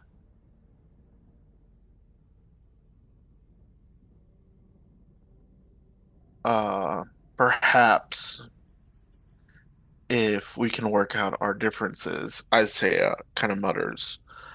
Um, the young journalist James K. as well.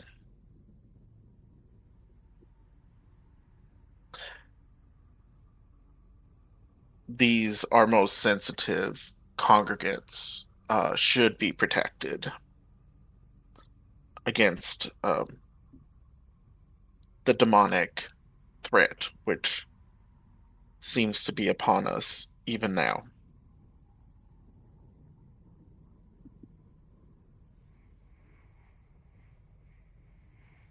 I'm not opposed to bringing more into the fold if you think that'll help. You, you, any of these people you want me be contacting, or Uh, I, well, we already have um, our evangelizing forces at work. Don't worry about that too much, Josh. We will need you at the Young House to help with fortification, building sheds, um, I'm happy to set up patrol points and perimeter schedules. typical men's work, too, the manual work as well. Of course. I think we can build some easy, quick fortifications around that structure. Any other questions or thoughts? Hmm.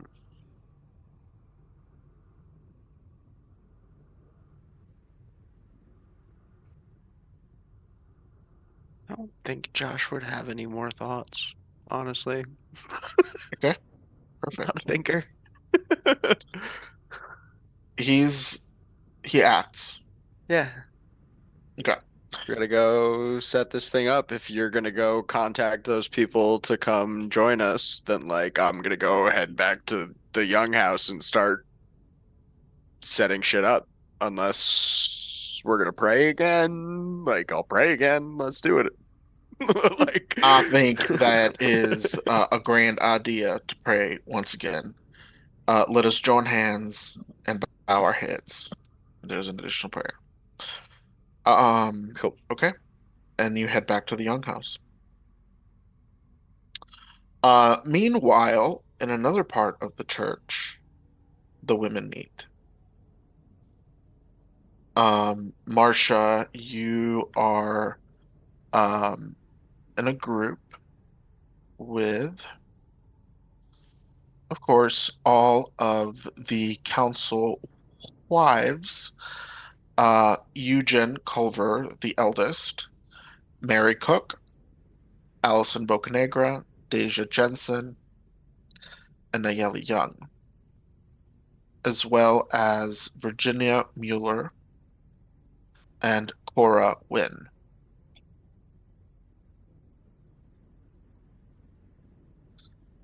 And in this space, um, Eugen leads the group.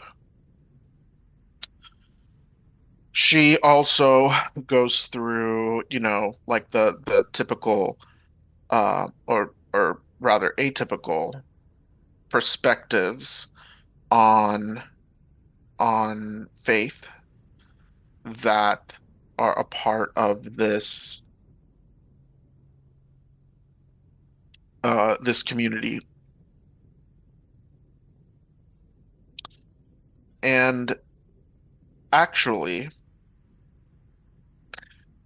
you learn that the women's group is actually one rung closer to Isaiah Culver than the rest of the men. The next rung of truth that only you, Marcia, out of all the player characters, is now or aware of is that the belief is that the God of the Old Testament is false and a tyrant, and that Christ awakened his first disciples to this illusion, and that Christ was created by and served this false God at first, and then learned to defy him.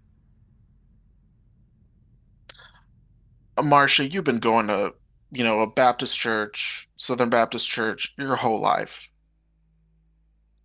And this is very different from anything you've ever heard. It contradicts probably the core of the things that you learned in Sunday school growing up. It is, according to everything you've ever learned before, a blasphemy to hear this come from Culver, from Eugen. Um, how do you react, or what are you thinking as this is shared with you?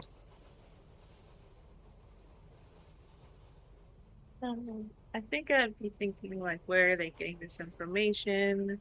Like the Bible is law and it states XYZ, and they're saying this, but from where? Like, even other religions, we've never heard anything like this. Mhm. Yeah, so as you kind of like are formulating those questions, um, you're shown that the original prophet of this faith, Joe Michael Henry, he basically received these revelations of prophecy, and he logged them in he logged them in these handwritten journals, and that other people in the community over the years, over the generations, have had similar revelations that verify what he had predicted, and that he had prophesied, for example, um, some of the visions that would be uh, so I'm sorry, he had prophesied some of the things that would like occur in the future, and so they believe that his version of reality is the truth. Oh, and then that would bring us full circle with that book we're reading with book club. Book Yep. visions. Okay.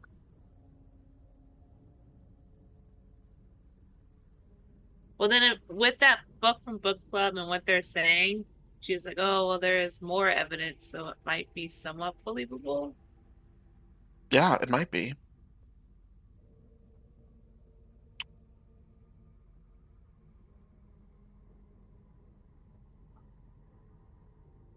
When we're at There, this woman's club, yeah, do they hand out their own special kind of Bible that has this information?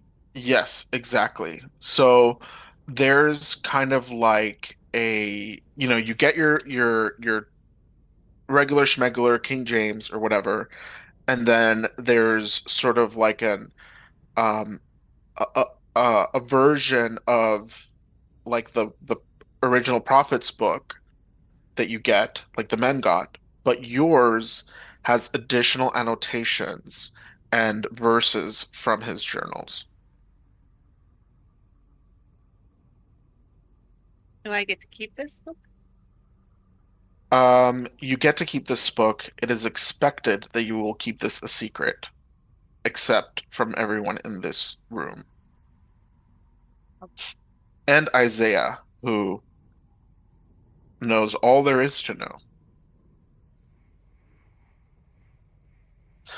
One of the things that you learn is that, according to the prophet,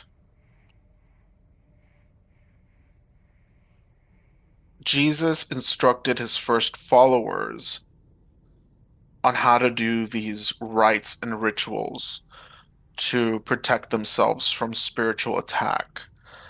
Things that go beyond simple prayer, the things that you have seen Nayeli do, for example, at the Young House, burning incense, doing like, certain kind of somatic, um, hand waving, specific prayers not typically um, used. So now you've realized that you've kind of seen this in action.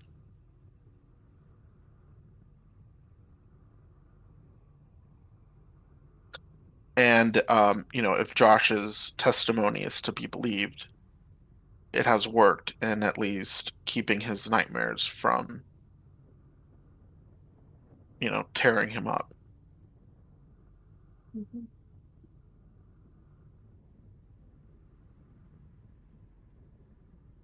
There is now opportunity for you to share anything that you would like to share and to ask questions.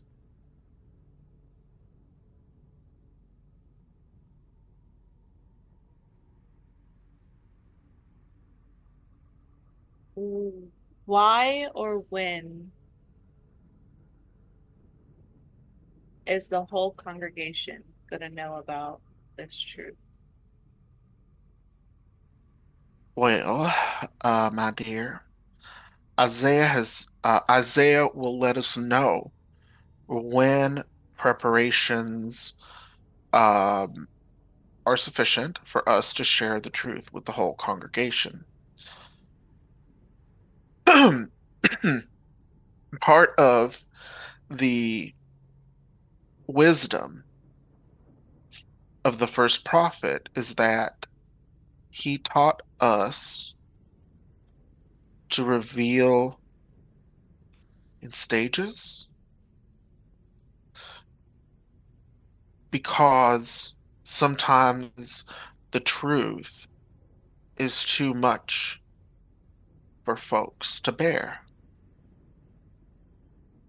Indeed, for all of us, this knowledge is a great burden. It fills us with great pain to know this truth, just as we rejoice in the movement that is given to us by the Holy Spirit. Not everyone is ready. Isaiah will let us know when it is time.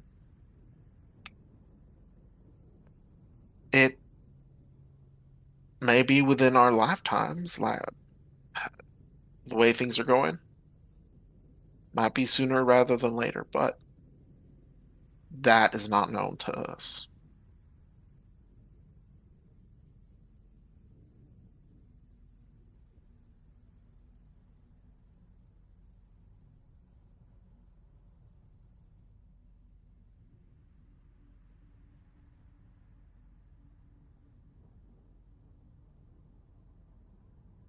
Okay. Any other questions, comments? No. Um, Culver also kind of singles you out, Marcia, as someone who is especially uh sensitive to the spirit, someone with great devotion, and someone who is vulnerable to demonic attack. Something that makes you um very important to the community and someone that needs to be protected. So she also shares that there's plans to, you know, add more protection to the Culver and the Young houses, and that, you know, you and others, including Freya, will sort of be encouraged to seek haven there.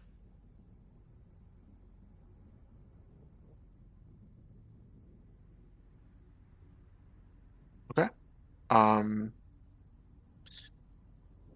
there is no opportunity after this meeting to do social media posts and selfies as the Wait, women's, yeah.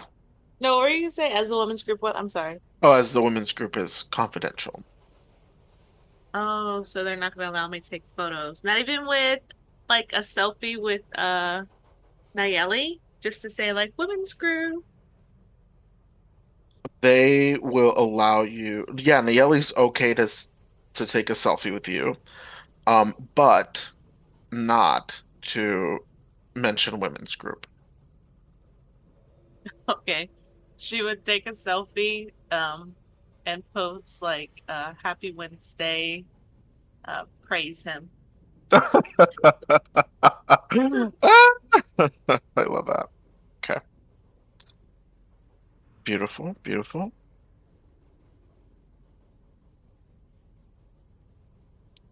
All right, Willow. Really?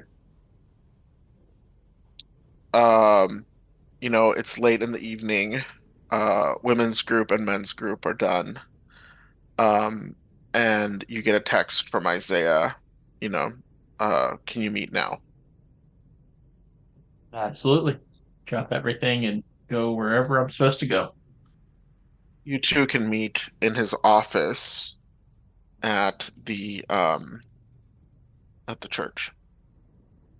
All right. Isaiah looks haggard. Um, he looks like it's been a long day. He,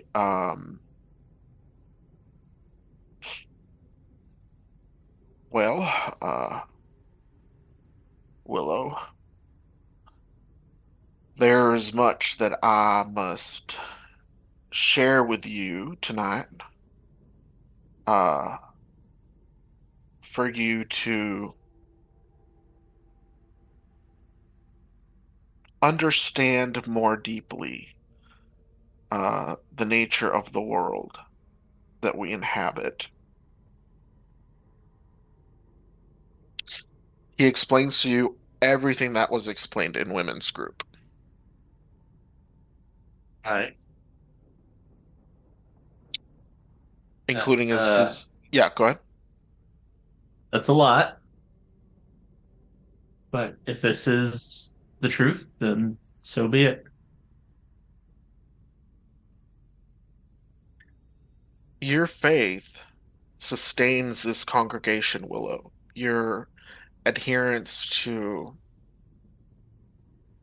the tenets that were shaped by our prophet and by the patriarchs that came after.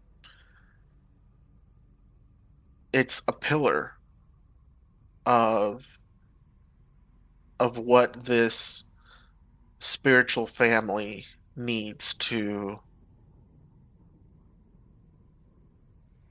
survive what's coming. You mentioned in your text that our poor friend, uh, our brother James, has suffered some incident. I think a great loss may be more apt for, at least for how he sees it. What happened to James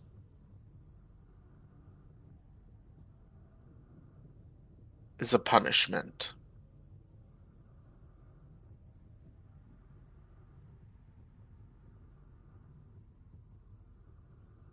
So we did do this then.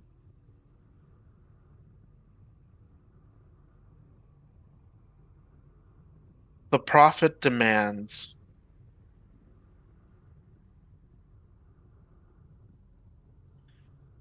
that the rebellious are brought to heel.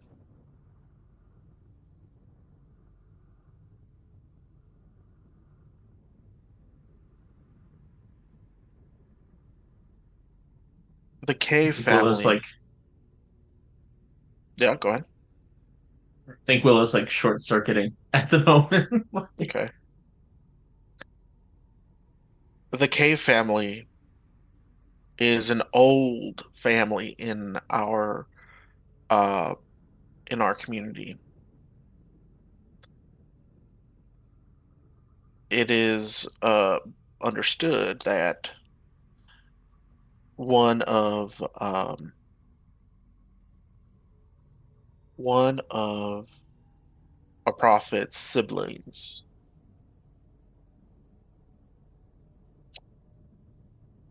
really one of the very first converts to the faith, is an ancestor of the Caves. And they've been a source of spiritual strength and unacceptable rebellion.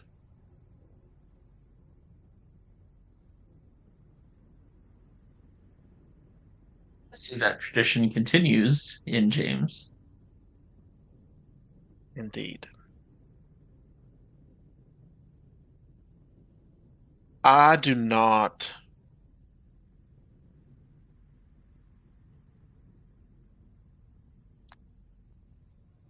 I believe that James' spirit,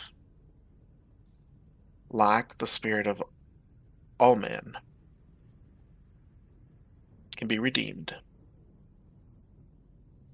and that he can be washed in the blood of our Savior, who taught his first disciples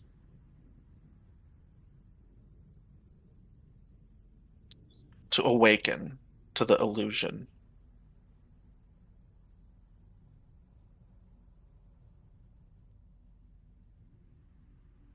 How can I help him to make it there?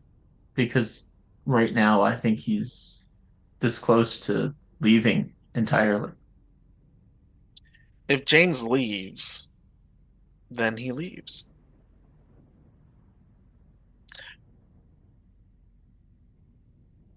I believe that you have what it takes to guide this lost sheep back to the flock, Willow, using whatever methods you need. By I think now I can do you that. by now you understand that there is more. There is a world beyond the illusion that cannot easily be explained. I believe you've experienced this with your grandfather's journals, perhaps with James himself. With journals, James has told me of his dream walking, but I have yet to be a part of that. Right. So,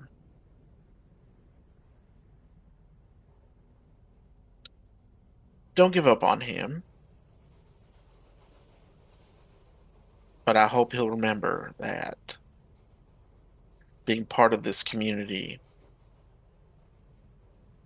means obeying the law of the patriarch. I think we can bring him back into the fold.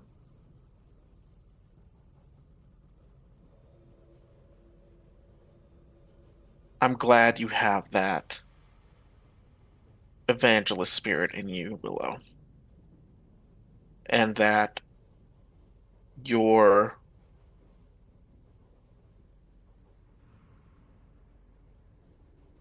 your experience with revelatory knowledge hasn't shaken you.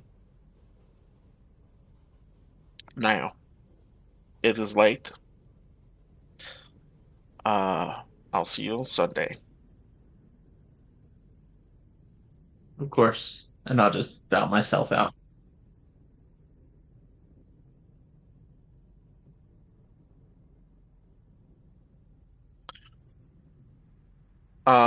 Willow, Marcia, and Josh, do any of you kind of spill the beans about what you've learned? Absolutely Not not. a word. Nope. Okay, wow. Willow, There's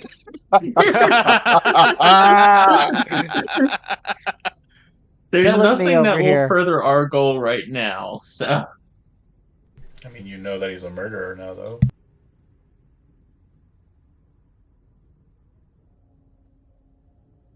That wasn't fully clocked. Brought to heel. He might as well have just blurted it. If James were there, he would clock it. It's up to Willow whether or not. Yeah, Willow, do you think Willow would have clocked that? what's that? I think you cut out for a sec. Do you think Willow would have clocked like an understanding, or that would he do you think he would have like figured, right or wrong, that the church murdered uh James's dad? Oh, absolutely. Yeah. Okay, gotcha. Okay. if that whole line has been nothing but kind of trouble since the beginning of the church, and they've constantly been rebellious, and they did this to James, that yeah, no, absolutely. Okay. Change it to I deserved it. Okay, I get you. There may have been some lies bandied about in that conversation. Willow's not sure where they stand anymore. Well, okay, Willow. So you have been banding lies. I want you to go ahead and roll influence other with the idea is that you want him to believe all your lies. Sure. Okay. So the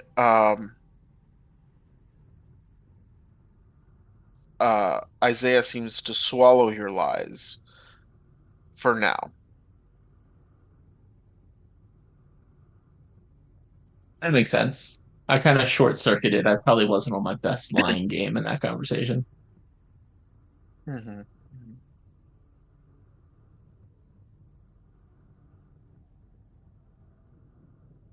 Well, you know that uh Willow had a meeting this week with Isaiah, right? I think so, yeah. What does it look like? I imagine Cole wants to dig for information, right? I mean, he would reach out to Isaiah after the meeting to see what he could learn. To Isaiah or I'm sorry, to to Willow? Willow. To Willow to Okay. see what he could learn. Yeah, yeah, yeah. I think Willow would just like, did I get a special Bible? Yeah. Yeah, I would just Oh say yeah, like, yeah, he gave me you got the women's Bible basically. right, not Marsha's Bible, but I would just say like, Y- yeah, I was given Yeah, you got a new Marsha's Bible. Bible. What's that? Like the same You version. yeah, you got the same version as Marsha. Oh, okay, gotcha. So yeah, I would just say like, oh yeah, like it was good. Not a lot of time for questions. We didn't really talk too much about the journals. I was given a Bible with some additional information. Um, Nothing yet, like more to follow, essentially. Could I use maybe my intuitive advancements to try to determine whether he's being completely honest with me? Yeah, roll it. Let's see. Go. Oh, the ability is passive. Oh, what does it say? Um,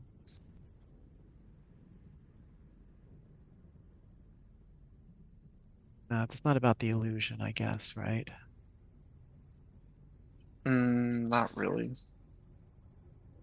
Wait, okay, cool. Intuitive. That's not No, influential intuitive. You friends. can sense people's motives through subconscious readings of body language, word choices, and behavior. You Okay. can ask an additional question when you try to read a person.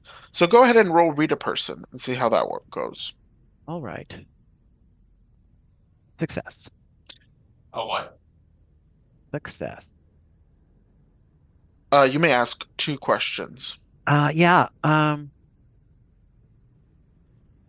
Do I have to ask those questions? You can ask me, and then we'll see how it resolves in the story. Um,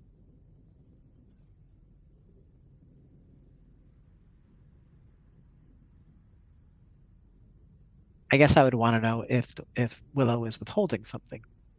Are you lying? Yeah. Yeah. You know your sibling well enough. You know your sibling is a liar and has been known to lie about stuff. Okay. And something in your intuition tells you that there is a that he's lying, that they're lying to you right Okay. now. How could I get Willow to tell me the truth about what he knows? What do you think, Willow? What would it take for you to spill the beans? I think just like commiseration of like, yeah, things don't seem right here. Of like maybe something deeper is going on that we don't quite understand. And then, okay, I guess I would ask, what do you, Willow, wish that I, Cole, would do?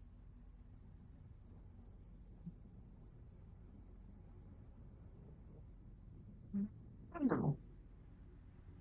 Because I feel like part of this is something that Willow just kind of has to figure out.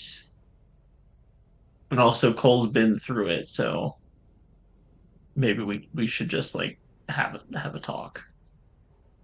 Yeah. So let Go so ahead. like what I'm hearing is that like Willow, you are lying. You're keeping your brother from this information, but there's a part of you that kind of wishes Cole would dig and push and demand more information because it's lonely to sort of be in this space of like being the one to know.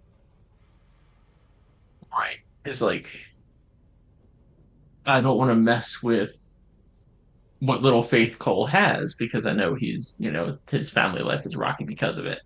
But also like I now have questions and uncertainties and I'm just like, well, that's uh that's not good. So we'll say, Cole, that you get the impression that Willow is kind of trying to protect you. Ah, okay. So do with that what you will. Yeah, I would say, Willow, I'm sorry that you're in such a tough spot. Um, I know you're not telling me the whole truth, and I sense that you're doing it to protect me, but I feel like where we are now is the best thing that we can do is to trust each other because there's a lot of things out there that we don't seem to understand or maybe trust. I wish you would, share with me what you know. I would say like maybe after church we can grab a non-sanctioned bite to eat and like just talk stuff out. Sounds good to me. Non-sanctioned. Wait a Maybe we'll minute. go get a burger. That's insane. Sounds like a great way to get your office firebombed, but okay.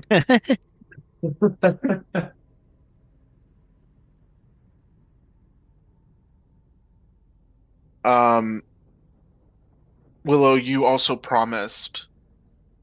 Okay, okay. So you at this point are not revealing anything to Cole. Um, you also promised Isaiah that you would try to um rope uh James in. Or was that a lie?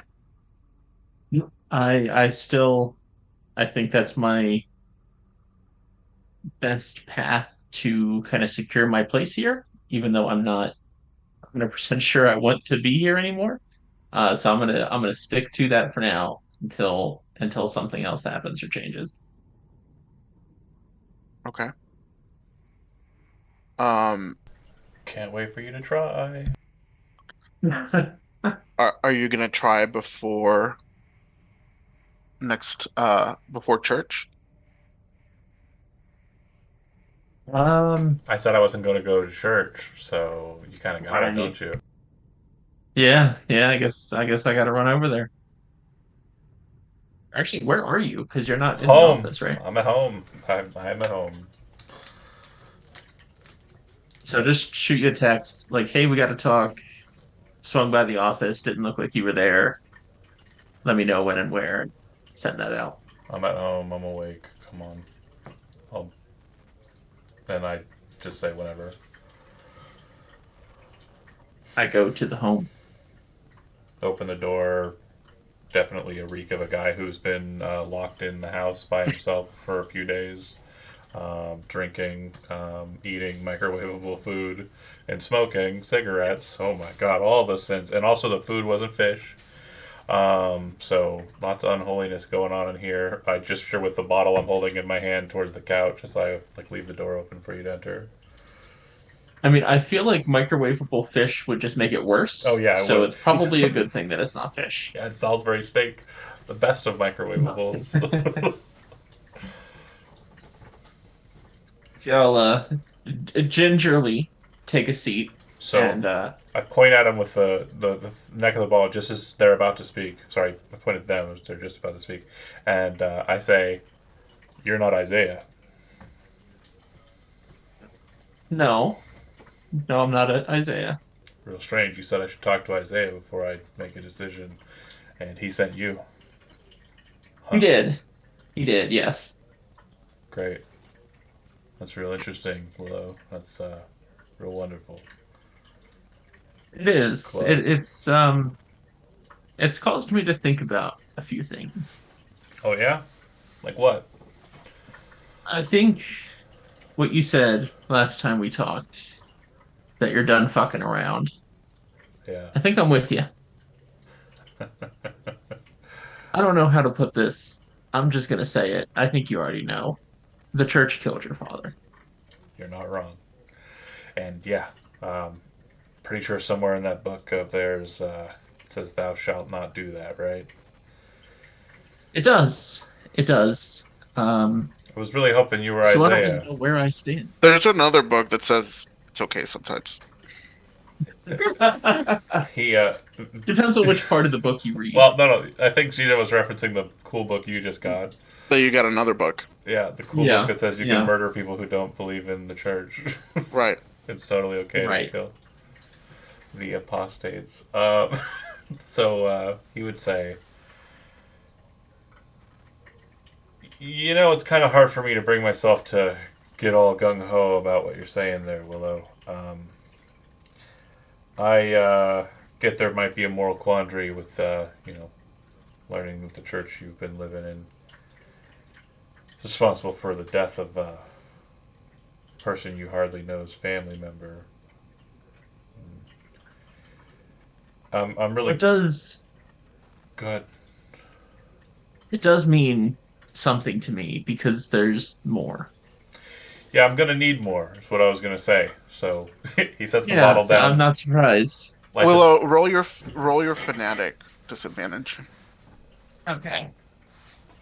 So I feel like I should say that I am doing this simply to get James back to church. Oh, shady. Okay, good to go. Carry on. All right. So there's more, lights a cigarette. and this is why I'm telling you this at all. Apparently, you're a descendant of the brother of the prophet. Your whole family line.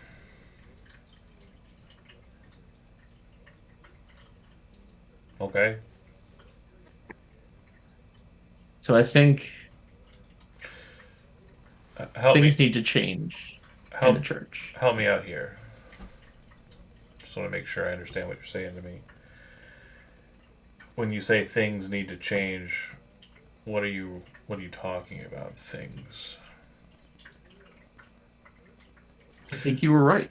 I I think the church is wrong. I want to make sure it's very, very clear here. I'm either not going to church ever again, because if I see Isaiah, I'm gonna stab him in the chest. I don't know how that's That's a gonna bad play. idea. I don't know how that's gonna play out for me. Like, there's some very psychopathic individuals in the church, some gun nuts, some real honest to God crazy Texans. So I don't know how long that's gonna. I don't know how that's gonna go. Me stabbing a guy in a church. But if I go to church and I see Isaiah, I'm gonna stab him in the chest because he killed my father. Now I know that might be hard for you to grasp, like the putting that together, figuring all that out, sorting that out. But how in the hell does me being the descendant of the brother of the prophet matter to me? How's that going to make me feel any different about you going and telling Isaiah what I just told you? Because again, I'm only going back if I'm drunk enough or crazy enough to do what I just told you I'm going to do. It's really not a cut and dry situation for me anymore. Isaiah killed my father. Do you understand? Oh, I'm with you. I can't prove that to law enforcement because he's dirty, a scandalous liar, and a horrible human being who's probably covered it up and made it not possible for me to prove it anyways. No matter how much I look and try. And I can't go to the cops saying I saw him in my dream and then he tried to burn me out of my office space. That's not going to fly either. So, like right now, I've been pushed into a corner and I feel like I've got two options. I could run, which is the one I'm thinking about the most. Or I can fight, and that's obviously not going to go well because I'm not good at it. But I can hope, and at least I put forward the effort and the trying if I went that route. Just explain to me how. Third option. Okay? You cast him out. You change the church from within. Right now, you're an outcast, or this close to it. The church does not know who you are. They don't know your connection. Bring that to the church. Tell people who you are. How do you know that that's the truth? Because I don't have proof of that. You just told me it for the I think first we time. can get proof. Okay, There's an archive. You get me the proof, and then I'll do it. I'm not going to go in front of the church, which he's cultivated to serve him for decades, enough to. I'm pretty sure he's not the one who pulled the trigger on my dad. He probably had some goons like that. There's that Josh guy, psychopathic. There's like some other weird looking dudes in the church that are probably crazy gun nuts. You know the types. Hoarders, gun hoarders, and the like. I just think that if I go in there and I just start saying, yeah, I'm the chosen one, it's probably not going to go over too well, if you get my drift.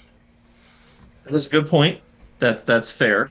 You see James My actually concern. like stop. His face kind of goes white for a second. He goes, huh. Holy shit.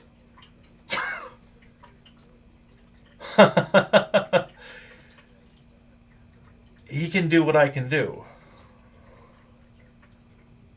Yeah? We agree? Is that fair to say? Absolutely. Then he probably just did that to someone and told them in their dreams they had to do a thing.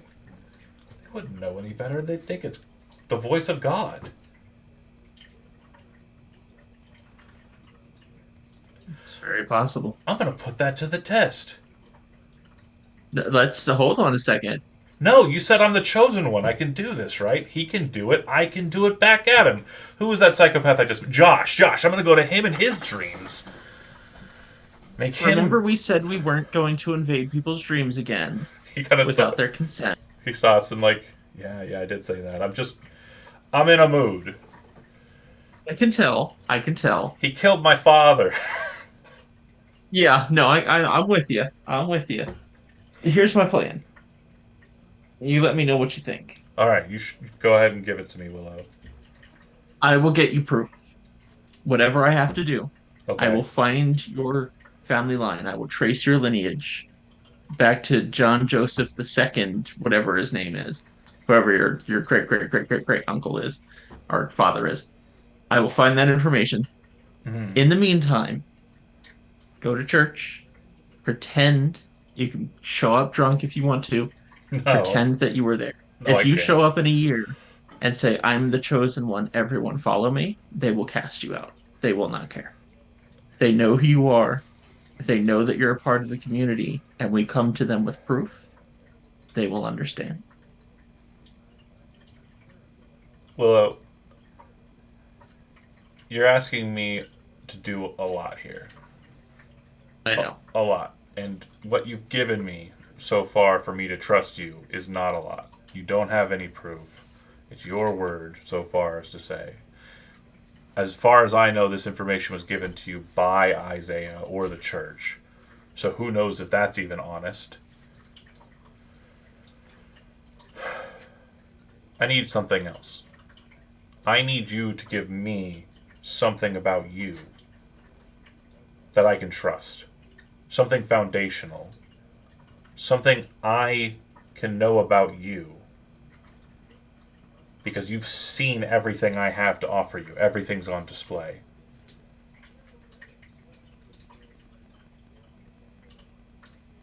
I tried to be a good follower and a good devout follower of that sociopath. And you agree with me that he's done me wrong. And you're asking me to get back into his presence, look at him, and not kill him. Or not even try to. I need you to give me something more.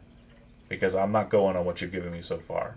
I'll skip church this week. I'll wait for you to gather the documents. You come back to me, you'll know where I'll be. And we'll go from there. Once I get the documents, it may take time Oh, for people to trust you. don't disagree. But again, I'm not going on that. I need something more. That's not enough for me. All right. I'll So, see what I can do. all right. And again, feel free to tell Isaiah everything. I know you will.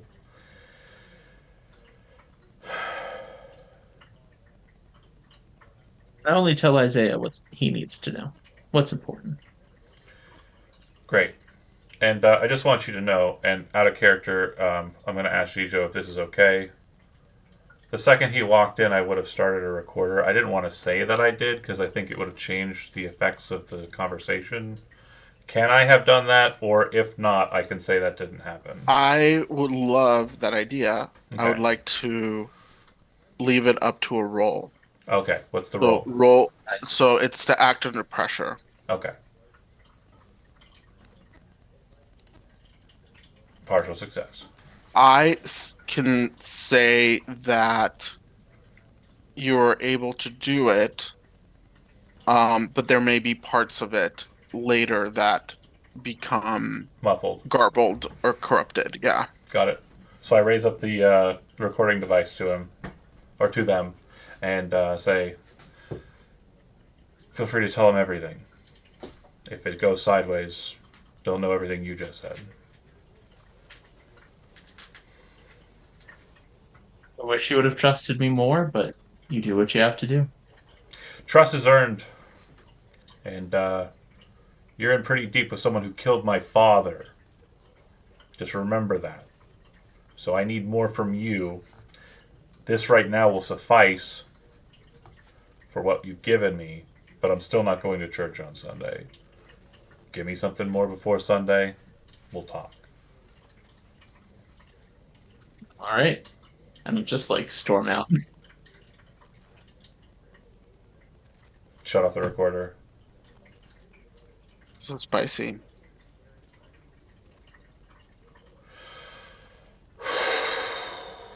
I think I would. So as soon. Go ahead. Okay. Go ahead. So as soon as I'm like away from that area, like get my car, whatever, I want to either call or text Isaiah, whatever the method of contact is, and let him know Mhm. that like I gave James the information that we discussed. I don't think he'll take it anywhere. I need a document that I can say I found somewhere that traces at least pieces of his lineage.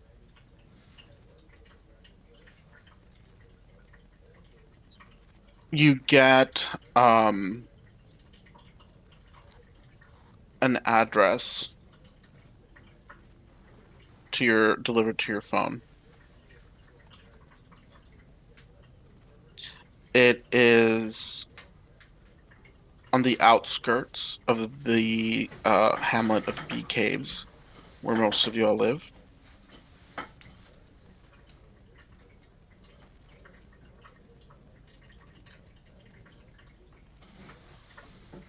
I would go there immediately.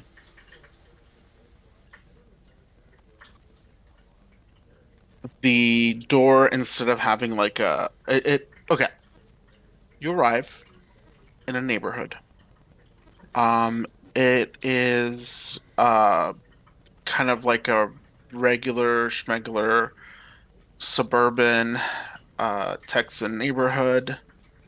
Um, kind of like at the end of a cul-de-sac. There's a few homes.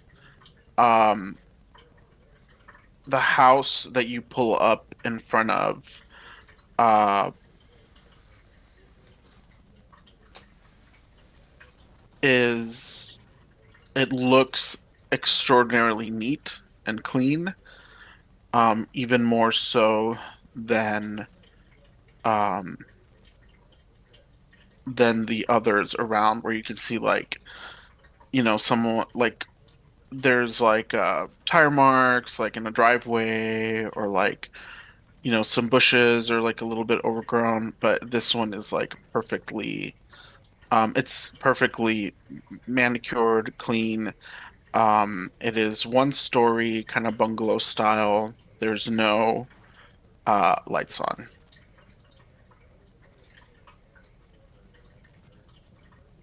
I guess I'm gonna knock and hope that I don't die.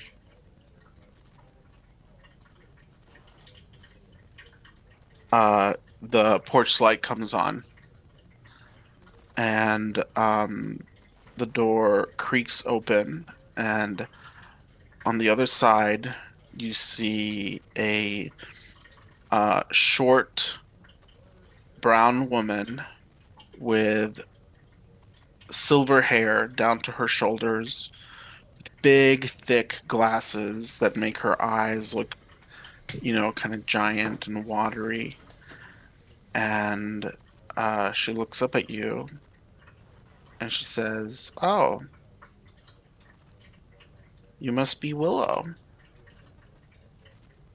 And I on that am. note, we'll end tonight's session.